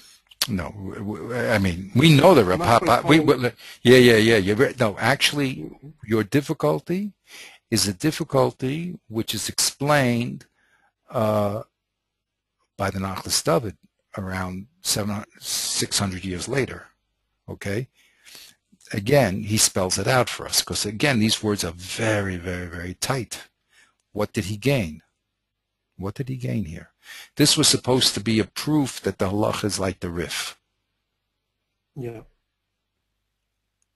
How did he bring a Gemara? Let's say that, now look what he says. He says, I've just showed you that Rava and Rav Kahana, I mean, Rava didn't answer Rav Kahana, so he must have agreed with him, right?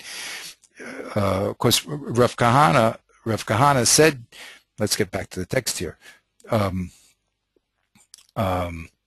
Rav Kahana la Rava, you see? Rav Kahana said to Rava about Abaya's position, okay, Abaya's position doesn't make sense. It can't be a Mesi Alo means to the Nizak. That I could learn already from, without it. I could learn that without it because of Yoshev.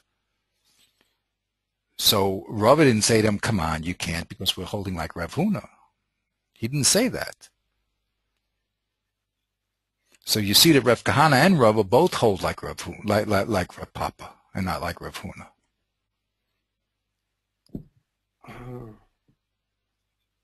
I just proved to you not only does Rav Papa, and let's get our chart again. See how it's, wow. Yeah. I remember where they are in the chart. I just okay, but you see now I just showed you that Rav Kahana holds like Rav Papa. Okay. Now, and what? That all 3 things are equally, right?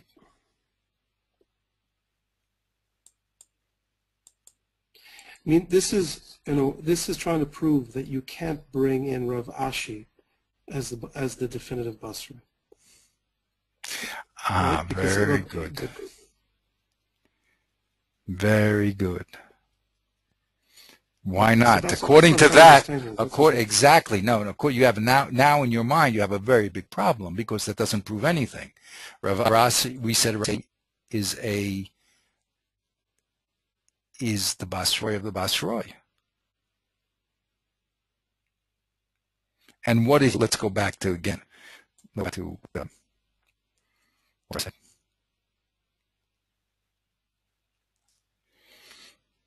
he gave 2 reasons why Rabbeinu Tam did not worry about the Basroi. One was the low plige, that Reb doesn't argue with Rav Huna, and 2, that Rev Papa does argue with Rev Huna, but that Rav Ashi put them out of place. Those are the two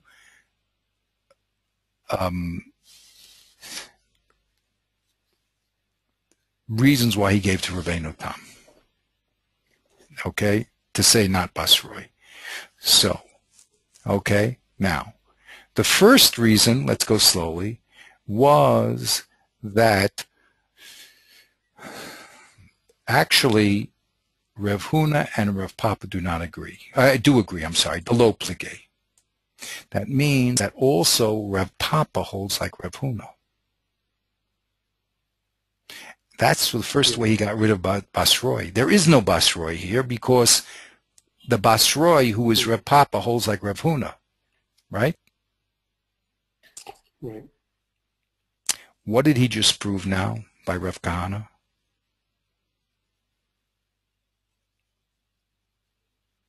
Well, he proved, first of all, that there is a pligi. That's the point. Put it right there at first. Yeah. There has to be pligi. You can't, this first defense of Rabbeinu Tam just fell down. You cannot say that Rabbeinu Tam holds that they're not arguing, and therefore there's no Basroi. Right. Because if you say that, then you don't have Rav Kahana's position. Then you don't have Rav Kahana's position at all. Right.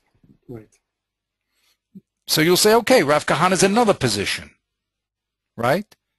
Right? He's a third position. Really, there's Rev Papa and there's Rev Huna, and we have a new guy in town called Rev Papa and also Rava. There's a new guy in town. The reason why you can't say that is because if there was a new guy in town, then he should have been brought on our Gemara. If really Rev Papa and Rev Huna agree, so then how come the Gemara didn't bring this other way of solving the problem of Yoshiv and Meitav, called Rev Papa and Rev Kahana? That's another way to solve the problem. You hear what I'm saying? The Gemara, if Rev Papa agrees with Rev Huna, right, that you can only give Subin B'diavad, and there's a new position called Rava and Rev Kahana that holds you can give them all equally, right? How come the Gemara didn't bring it as a new position? I don't quite, I mean, all I can see so far is that Rav Kahana would not even have had an argument, that he wouldn't have had a coherent argument against Abaye if he was reading the pasuk according to Rav Huna. That's true. So say he's reading the pasuk a different way. Say, in other words, so he must. He himself. Yeah. Yeah, but what was the first way that the Rosh tried to defend the Basroi? Why didn't Rabbeinu hold Basroi? Because he held that Rav Huna and Rav Papa were not arguing, that they agreed. Right. By the way, had they agreed, and in what was their agreement? What was their position? They both agree that Kesef and Meitav can only be given Lechatchil, and if you don't have them, you can give. Only to give. Rav Huna's position. Right. They so both agreed on Rav Huna. Position. Rav Papa's position is Rav Huna's position. Right. And then, but in that case, if that was true, then Rav Kahana could never have brought in the argument of Rav Papa, which is that Subin also qualifies, and therefore a dead carcass can be used as partial payment. I mean, Rav Papa's position would never have been on the table altogether. And so exactly. Now, an argument. But he never really brought. But you're right. But he never really brought Rav Papa. He talked about himself. Did he ever talk about Rav Papa? No, that's fine. But he wouldn't have had that position. I'm saying. Good. So he has his own position. So maybe his position is our old, what we originally thought of Reb Papa. He's really holding the old Reb Papa. In other words, everything is equal. Reb Papa himself is holding Reb Huna. Why can't that be? He's holding what we thought. Wait. Yeah. But that would mean that he's also holding it on the pasuk of Yashiv. Right? That's right. Now, in the pasuk of Yashiv, he holds everything is equal, but he argues with Reb Papa and Reb Huna, who hold that you only give Yashiv when you don't have Kesef and Meitav. He's a new opinion. Uh-huh. He's a new opinion we never saw. In other words, the Gemara only brought the opinion of Reb Papa and Reb Huna, that whole Lechatchila you give it and B'diavad no. And he's a new kid on the block. He's a new kid on the block. Right. You see? So, Right, yeah. Why can't it be? What would be the problem with that, then? Exactly. What would be the problem with that? The problem with that is that if that's a brand new position, so how come it wasn't brought when we were discussing the Pesukim? Ah, you mean an Argamar? In Agamar, why wasn't it brought? Right. Now you shifted Agamara that Rev Papa is with Rev Huna, right? Okay. Right. So now bring this new position. Right. Bring the new position. Why not? So since it didn't bring the new position, it can't be that there's a new position. It's got to be this that Reb Papa argues with Reb Papa and Reb Hun and Reb Kahana and Rava all are in the same crowd. Oh wow! This is not. That's the argument. It's amazing. It's not at this point. It's not about the economy of the psukim anymore. It's about the redaction of the Gemara. Right, like it should have been included in the main body of the argument. It shouldn't have been. We shouldn't have had to go to another masechet or to another page. Yeah, we never heard of such a. We never heard of exactly another page. Not talking about the issue, talking about some other issue, and it's spoken about as if it's obvious. What do you mean it's obvious? Where do we ever hear such a position like this? So it comes along the Rosh says it cannot be. It just can't be that Reb Papa agrees. Because if he agrees, then we never heard of this new position. How we never heard of it before? Why not bring it over here? Talk about it. Right. That's what he says. It's funny in a way. I mean, it's just completely implicit here, but in a way that argument also depends on how we understand Rav Ashi's position. Because it's saying Rav Ashi would never have made such a blunder. It's unthinkable. Yeah, exactly. No, you would never. You would never just let Rav Khan. Because he's after Rav Khan. He knows everything that's going on. He brought him in the Gemara, didn't he? He knows about him. I mean, he's not like, and you know what I mean? And it's obvious that he's holding that all three things are equal. I mean, you know. Right. So if he's in the ball game, bring him over there, you know. Right. Wow. Okay. Okay, that's number one. Okay, number two. That's number two. Now, number two, what happens? Yeah, so now we eliminated the possibility that they're not arguing. They must be arguing because Rav Kahana is like nobody. Okay, so it can't be. So Rav Kahana and Rava are really like Rav Papa, and they're all together against Rav Huna. But maybe, what about the second thing that Tosfos said? Tosfos didn't say anything. Rabbeinu Tam didn't say anything. The Rosh tried to figure out what Rabbeinu Tam did with Basroi. So you can't say, like his first answer, that if Tosfos was holding low pligi, he brought a raya that they have to pligi. You can't answer that. Even if Tosfos was holding it, I have a raya against Tosfos. It can't. There must be that they're pligi. Okay, so maybe Tosfos hold that they're also pligi, and Rav Ashi put it out of place. He put Rav Huna out of place, and therefore we know the halachas is like Rav Huna. Right. So how does this Gemara now help us solve that problem?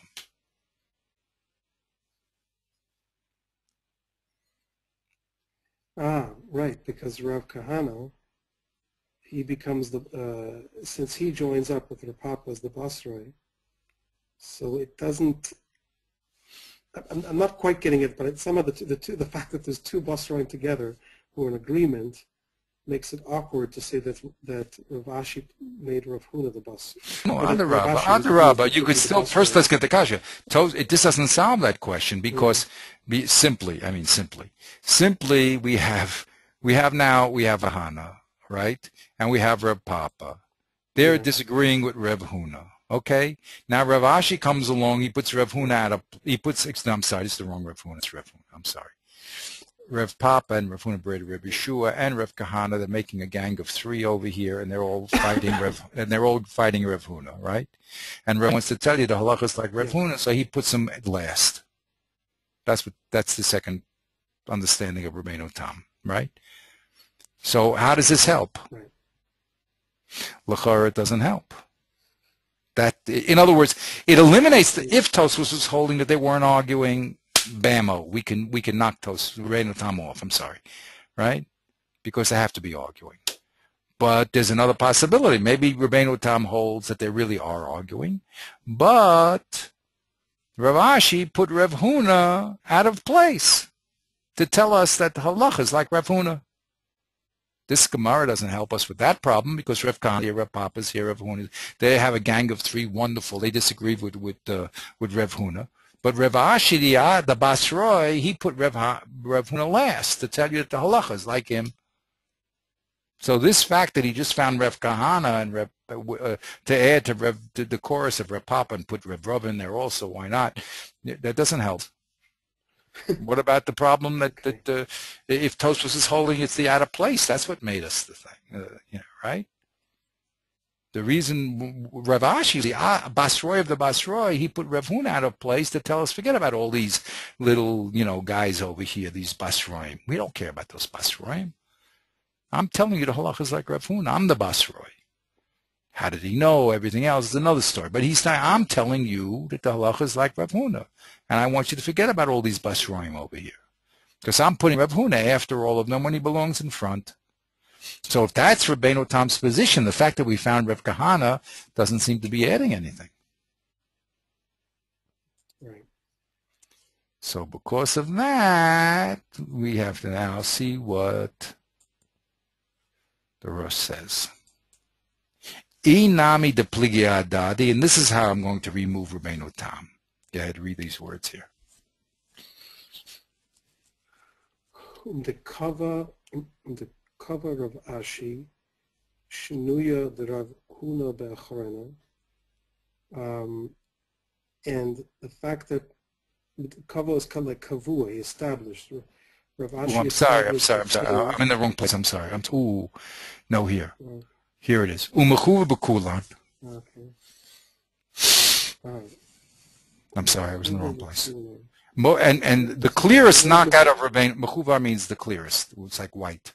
The whitest indication that the Rif is correct and Rabbeinu Tam is incorrect, and here it is how? Kisvarim. Kisvarim, the Girsei. So there's another Girsa, I guess. Right. Amar Rav Huna. It's rather than Rav Huna Amar. Right. Is that what he's saying? Yes. Okesev Omeitav. What's the lamed there? I know it's a mistake. Rav Huna Okesev Omeitav. Oh. No, it's a mistake. I think just a mistake there. Va'al Masnisen Koi. Okay. And really, Rav Huna is talking about the Mishnah. Let him keep talking. Right. Yeah. So really, we have to understand why he says the best knockout of Rabbeinu Tam is to say that the other girsa that says Omer Rav Huna Okesev Meitav Va'amas Nisan Koin. It goes on the Mishnah that says that the Katani. Right. The Katani Tashlume Nezek B'Meitav Haaretz. Yes. So we should pay with the best of the land. V'ata la'shmuin the Kesev B'Meitav. And we learn, or we hear from this, the Kesev. Rav Huna is coming, and Rav Huna is coming to have us hear that it's Kesev and Meitav, not just Meitav. Right. He's commenting straight on the Mishnah. Now, telling us that Meitav, it could be Kesef also? Yes. Right, so in which case we can't use Rav Ashi as a Basri in that situation. I mean, it's not a question of it's not a question of placing him altogether in the same discussion. Rav Huna is not exactly out of place anymore. Yeah, yeah. Because he's not talking. Go ahead, read it. Right, he's not talking to them. He's not in that discussion altogether. Right. Hashta in raya le psak Rabbeinu Tam zal. So this is not. No, now we see that there's no proof for the Pesach of Rabbeinu Tam. Ein raya. Ma shesidir. Ma shesederos el Rav Ashi b'achrona.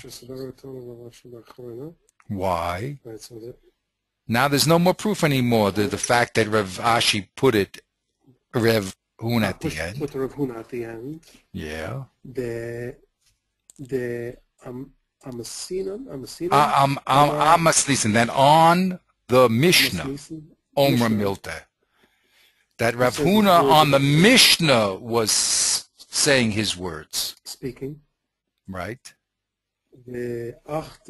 Vakati means Vakati, and up to this point, that means when Rav Huna was talking, Lo Ramu Kroya Dadi. No one put the two Pesukim against each other. The discussion of Rav Huna was on the Mishnah, and no one threw the two Pesukim together. Ad Shehikshu Abai LaRabba. The Pesukim were another problem that Abaya brought up. Really, Rav Huna was talking about the Mishnah and just saying it was Lav Davka. Right? Yeah. But the problem of the Pesukim, that happened later on with Abaya and Rabba. Rav Huna wasn't involved in that problem. So therefore, Rav Huna is not out of place. Because first, the Gemara wanted to discuss really Rabbi Kiva and his pasuk, and how that pasuk now brought us into a problem with Yashiv and Kesef, and that was a problem that Abaya brought up, and they solved that problem. Then when they finished that problem, they talked about the Nizak Shamin and the Mazik Shamin, and then Rav Huna wanted to say, well, what about our Mishnah? It's another story altogether. Don't think our Mishnah says only Meitav. That's another problem. He wasn't involved in the Pesukim at all. So he wasn't out of place. He is out of place, but it's not called out of place because he's talking about a different issue. This reputation though of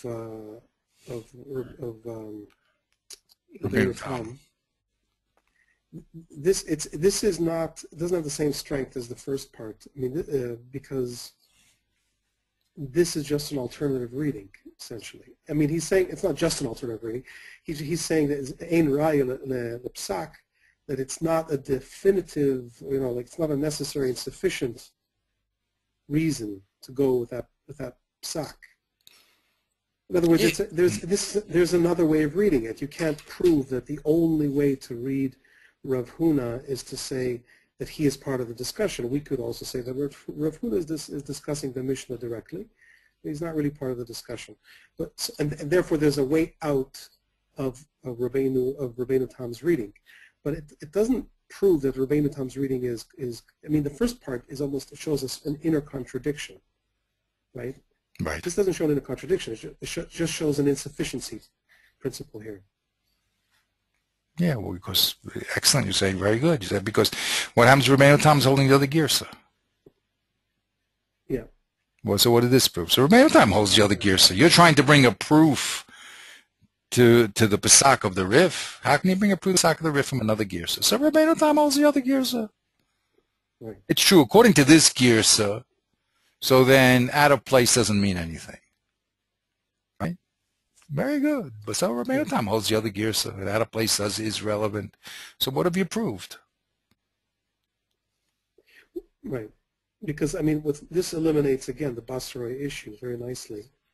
But if there's another girsa, then the Basroi question remains. Exactly. So there's no definitive. And he says mechuva b'kshibakulan. Like this is the best knockout. Clear.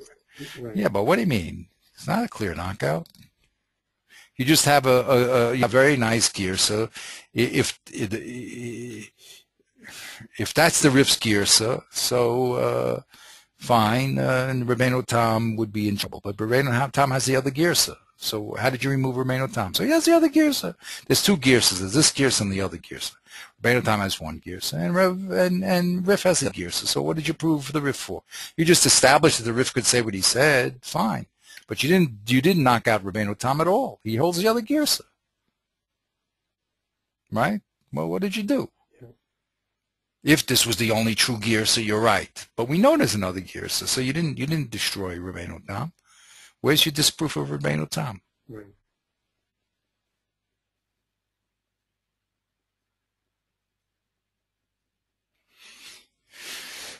Now, you go ahead. To what extent does the word Amar, I mean, is it really just a question of girsa here? I mean, I understand obviously that Amar versus Rav Huna Amar makes a difference, but is there even an option to say that even though we have the girsa of Rav Huna Amar, even then we could say that he's commenting straight on the Mishnah? I don't think you can. I don't think you'd say that, because when you say Rav Huna Omar, it means that there's a machlokas. He's arguing with someone. So you can't say it's on the Mishnah. It's a different issue. You have to. It's an original statement here. We don't see anyone arguing with him. If we saw someone arguing with him before, you could say, there's no. Now this, what we're saying now, again, we have to be very, very versed in it. Like we really have to hold this on our heads, because this is going to reverberate through history now. Okay, this Rosh is going to have, everybody in the base midrash is going to be on shpilkas here, with this Rosh. They're either going to be, like you said, right, what type of riot? They're either going to be knocking out the Rosh and saying, what is he doing? They're trying to explain the Rosh. They're trying to defend Rabbeinu Tam. They're trying to give new reasons of Rabbeinu Tam. I mean, this is going to be the action. You see, as I did in my original chart here, you see how it works. We're now going to limit discussion to the Rosh over here, because he's the one that decides like the Rif. So if you're going to decide like Rabbeinu Tam, like Ra the good Ashkenazim, so then you're going to have to get rid of this Rosh. And he's an Ashkenaz, by the way.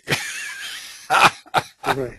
You have to know. I mean, he's a cultural. I mean, whatever. He's geographical. He became a Sfard. But I mean, he's you have to deal with him.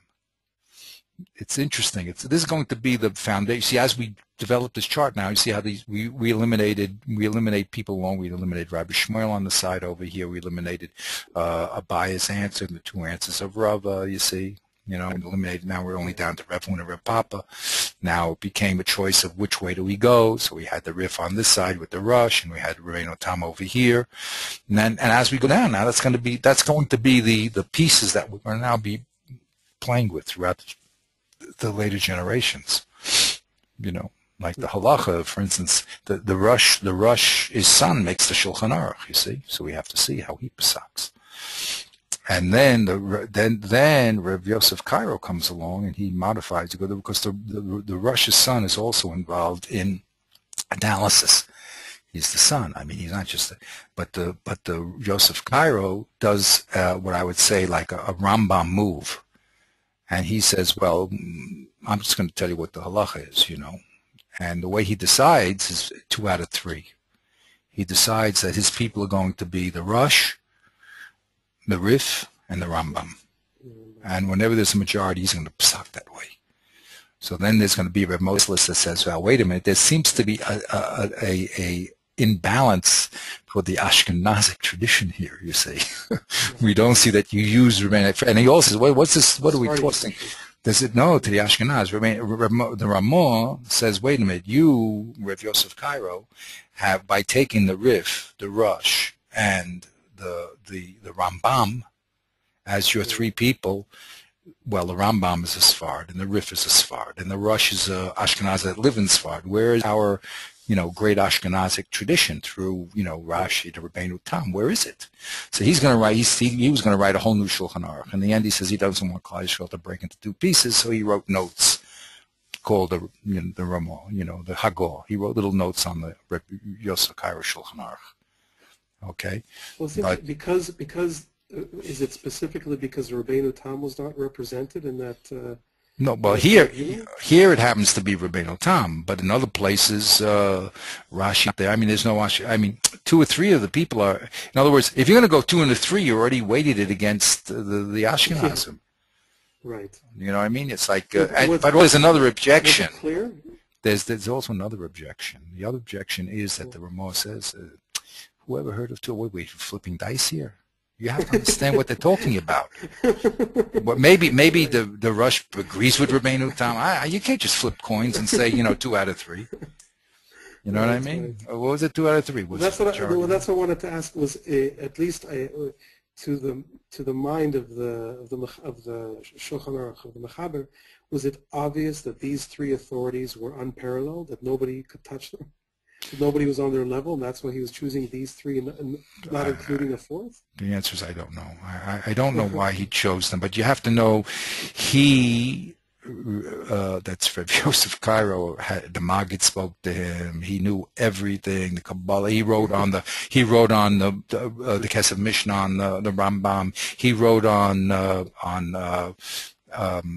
tour, the Beis Yosef on the tour.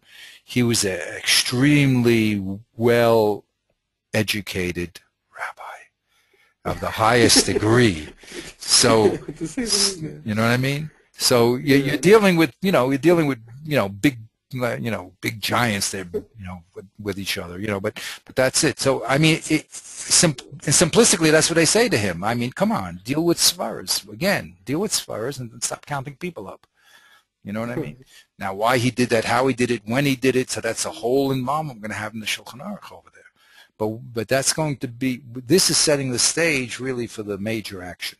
On the side, there's another major action that happens, which is people we didn't talk about, right, or much yet, which is the Ramah and the Rambam. You see, because they have, in this particular case, the Rambam holds differently than both the Rif, L'chara. He holds differently than the Rif, and he holds differently than the Rabbeinu Tam. He has a third independent position, and the Ramah goes even further, you see, and he has a 4th independent position. So those people are not going to appear. Well, they will appear. You'll be surprised what happens. There's a lot of action happening, but. But as far as the learning is concerned, we're going to have to reconstruct how they learned our little Gemara here, because the focus is the Gemara. No one's creating a new Gemara here. You know what I mean? Sometimes Rambam will quote the Rishonim, but basically here the pieces are known, the Gemaras are known, and the question is, how does the Rambam come to his conclusions, and how does the Ramah come to his conclusions? Okay, and then there's all sorts of intrigue in between the Rosh, defending the Rabbeinu Tam, and people knocking the Rosh down, and so what are you doing? You're doing nothing. And, there's big wars happening here. This is real Muhammad Hashem. There's wars happening here, but this is the beginning. This is the beginning of the stage set for the further generations, because they're not going to open up a new position. You see, they're going to take the Masara. The Masara means the people. Everyone recognizes a different level of Torah attainment. Like what the Rosh just did here with this proof it's a different level of proof. Now, people are not going to do that. They will attack the proof, but they're not going to come up with a new proof. They're not going to do. I mean, so basically the defender, they're going to either explain him, the Rosh, or they're going to attack him.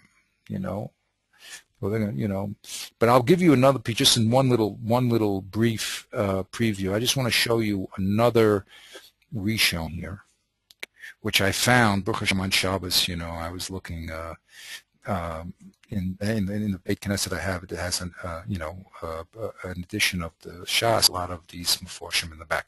This is not taken from that. This is taken from Hebrew books, but I'm just going to read this very quickly to you, just to give you a taste. Okay, just to give you a taste of what's happening. Okay, again, this is called Rabbeinu Peretz. Who's Rabbeinu Peretz? So you have to see Rabbeinu Peretz. Peretz is a contemporary of the Rosh. Okay, they don't know exactly his name, but he's a contemporary of the Rosh. Okay, so he's also a Tosfos. I mean, he's a Balei Tosfos, but he says like this: Rav Huna Omer Kesef Ameta, right? Pirsha Contras, he starts the same way. The Kor Lishnuye Kor de La'il. That Rav Huna is coming to talk about two Pesukim that run into conflict that we just mentioned with Rav Papa. The Kashu Adadi. Ulefizeh, now he says, like Tosfos says, Lefizeh Tzarech Lomad Delo, Hispik Rav Huna L'saim Dev Rav Ad Shehikshalo Rav Nachman. The same thing as the Tosfos that we have. That if you're going to say that Rav Huna is arguing with Rav Papa about the Pesukim, so he only clarifies all the three variables. That means Kesev, Meitav, and Yoshev after Rav Nachman's Kasha, which it's a little funny that he should interrupt Rav Nachman. If that's the issue, then Rav Nachman should have said his whole piece, explained the three variables, and then Rav Nachman said what you want to say. But okay, but that you have to say that if they're arguing. Umeshane b'dolei slay, and when Rav Nachman asked him, well, what do you do with Yoshev? Meshane, he taught b'dolei slay, hainu, hold the boy, l'meima, mimiyakar. What I was going to tell you at first, but if you wouldn't have interrupted me, that Shavik Kesev is when you don't have Meitav Kesev. Okay? That's how I have to learn the Gemara. Now, he says, V'yesh Svarim, the Gar say, Omer Rav Huna. But there's other Svarim that have a different text. We have the Vilna text, so for that's our text, but it's not the only text that's around. V'yesh Svarim, the Gar say, Omer Rav Huna. V'teser is Ba'anfei Nafshe. And Rav Huna is coming on his own. Anfei Nafshe means on himself. Velokoi akroi, and it has nothing to do with the Pesukim of Rav Papa and Rav Abai and all those guys over there, Dila'il. Elokoi Amasnisin, but he's talking about the Mishnah. The Ketane, the Mishalim, Meitav. Our Mishnah said Meitav.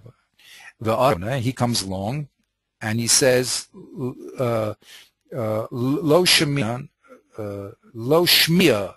Don't say the Mishnah's Dafka. Excuse me, the Lav Dafka. Excuse me. V'asei Rav Huna lo shaminan da lav dafka ela o kesef meitav. It's lav dafka meitav. It's o kesef meitav. Okay. V'harif pirish the Rav Papa Rishuna pligi. The Rav Huna. The Rif, you see, the Rav Peretz is doing what the Rosh is doing. I tried to type it out, it was taking too long.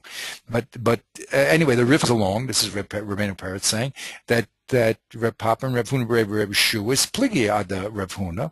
V'hacha the inhu amarai la'el kol meitav ninhu. I'm not reading this good. Dahacha. Ve'inhu, I'm sorry. So they're arguing, that means that Rav Papa and Rav Huna Rav Shu is arguing Rav Huna here. The inhu, that they, Rav Papa, Rav Huna Rav Shu, Amrei La'ayal, all Mile Meitav Ninhu, they said above, that's Rav Papa, that everything is called Meitav when it's Metaltalin. Ve'ika Subin, I think, and also Subin, Rav Huna, the Hacha Svar O Kesem Tav. And not Subin. Kevin Islay. Once you have Kesem and Meitav, then you can't use Subin. And the Rif is like Rav Huna. And like, he's like Rav Huna, the great Rav Yeshua. Okay? And like the Papa. In Basroy. And the Rif says the reason is Basroy. Okay? Yesh Livza Kalacha Karev Huna. Now there's another alternative, which is the Rabbeinu Tam, that the halacha is like Rav Huna, Kachol Inyan, Ba'afagav Eleho. So other people say no, which is Rabbeinu Tam, that you have to pasak like Rav Huna, even though we have these Basroim over there that are arguing on him. Makol Makom Ein Halacha Katalmud B'Makom Harav. He pulls out a new principle here. The other people say the reason why we don't go like Rav Huna, Rav Yeshua, and Rav Papa is because you don't go with the Talmud against the Rav. V'hainu Rav Huna is the Rav. Tuhaya Kadmon, he was very much before Rav Papa. Ella me'abaya v'rava ve'elech. The only time, now here's a rule, you see, that brings out. The only time you don't go like the Rav, and you do go with the Talmidim, is from Abaya and Rava, after Abaya and Rava. May Does that mean that the principle of Basroi doesn't apply before? exactly. Aval. It's a very text. V'hocha ve'elech lo sfrim hasvara.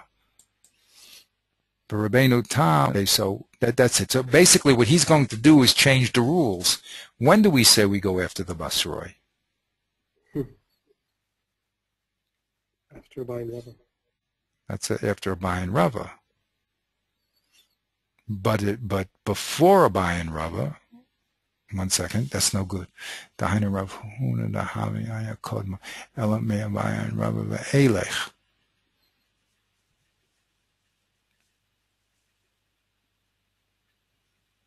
Aval Ku'abayin Rava ve'elech lo sfiralan hai svara.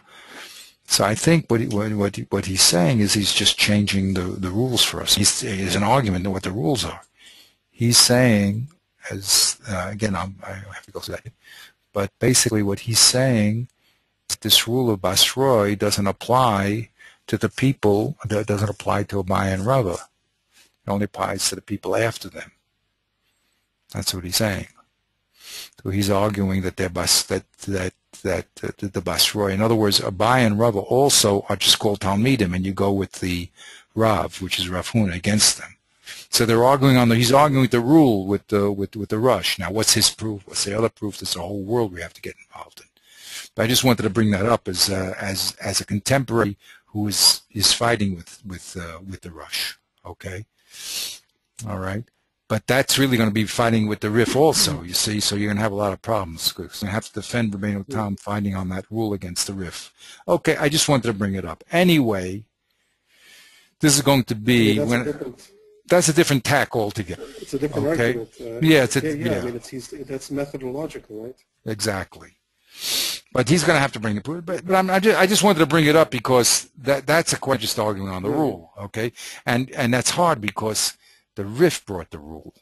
You know what I mean? The Rabbeinu Peretz is way later on, so maybe he'll say Rabbeinu Tam is arguing with that rule in the Rif. That could also be. Okay, but that opens up a whole new vista. But you see how deep these things get. You know what I mean? It's not like you can say anything. You have to be extremely well versed to be involved in this discussion. Okay, so basically we just have to hold on to their coattails and observe what they're doing. I mean, okay, we can eventually maybe we'll be we'll see a little about what they're talking about in the total picture. I mean we are advancing. But we can't be, all this stuff makes you very humble, you know what I mean? Because you realize what's going on here. I mean, the Torah, first, again, one of the purposes here also, I asked also here for Shabbos, I want to also, people are totally unaware of the depth of the Torah. They say they understand the breadth, okay, it talks about beautiful things, about spiritual things, that they can understand. But the depth and complexity they never really see. Because if you're not doing this, you can't see it. A simple person can't see it. Can't. So the beauty of this, also of this demonstration, is to show the depth of the Torah itself, and also on the Peshat level. And this really is the focus of all the people that learn, through the generations. There's a whole other aspect of the mystical aspect, but the two somehow don't join very easly. I mean, the Ramban tried to put it together, but I told you that the Ramah, yelled at him and said, "What are you, mystical, schmystical? You have to be, with Peshat. If you're not here, what are you doing?" So, I mean, but that's another realm. I'm just saying that all those realms exist anyway. It's only a question of where you're going to focus your attention. But this view of the depth of thought embedded in the Torah itself is something that I really want to demonstrate, but it takes commitment and time. It's not something that's, you could say is very deep, that doesn't do anything, but you actually see it, the pieces, and how they're interacting with each other, and how the people are interacting with each other, and how it's one focused discussion throughout the generations. That's a fantastic, enlightenment and the glory of HaKadosh Baruch Hu. I mean, to see that this is Torah, and this is Torah, which it's not a abbreviation of Torah. What we're doing here is Torah. You see that this is what the great minds of the Jewish generations are doing. You know what I mean? So if you can watch it and observe it and appreciate it, so that's then you know you're really touching what's happening in the Beis Midrash.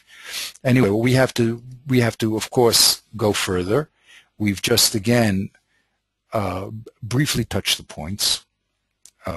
We've gotten a feel for it, but there's a lot more that we're going to be doing as we go through another 1,100 years, or 1,000 years, another 1,000 years of Torah. Okay, so have a wonderful time. Okay, here I wrote out. Yeah, we have some more things to do. Okay, and the question that you raise is one of the questions that has to be raised. You see, because people are going to have to explain how the Rosh proved this point. So, and that's going to be a big majority, a big chelik of our learning. Okay, but I'm going to also do the Ramban and I'm not the Ramban, the Ramah, and also the Rambam. You have to do because the halach is so influenced by the Rambam. So we have to do that also. But this is going to be the depth of analysis is going to be right here in this Rosh. Okay, but I said there's a whole other school that works on the Rambam. It's like the Rambam's a different Torah compiler, you know. It's like, you know, I mean, because he's such an independent thinker that there's just a whole other world that deals with him. But we're dealing more in the you know, I don't know, classic world, but we're dealing in that line in Asta, going to be dealing more with the Rosh as a center focus. Okay. Okay, good. Thank you so much. Okay. Are we meeting on Wednesday? Bezrat Hashem. It's up to you. I'm you know, I'm ready. I mean, this is it. This is what I produce. You know what I mean? This is very important to me to produce this so that people see what the learning is about, get that experience. So I'm very much in it, and if you're ready to, you know, go further, we go. I'll send you this document, by the way, very important, so you can look at it a little. I'm sure your time is limited, but try to look at it again, try to go over it, try to put it together, because it says Adam wrote Sekav Shalom Meitesha Kavim Shelacherem. A person would rather have one of his own, one kav, one measurement, and 9 given to him. So as you go through it yourself, you're going to get a lot of hanor in the clarity of your thinking, and the questions that you raise, you're going to see that they're the questions that the people are going to be raising after us. So I'm going to send this to you, and Bezrat Hashem, you'll go from you know, seeing it and discovering it. Okay, have a great week. I'll see you Wednesday the same time. Okay, cool. Yeah, same time, or 8 or 9:30. Our usual, you know, default time, unless I have a problem. Nope. Okay, very good. Okay, so That's good for you. yeah, no, that's fine. 9:30, not 10. 9:30 is good. Okay, send me. I prefer a little bit, yeah. You know what? Could you just send me an email that says 9:30, because then I'll remember it. Okay, have a great week. We'll see you on Wednesday.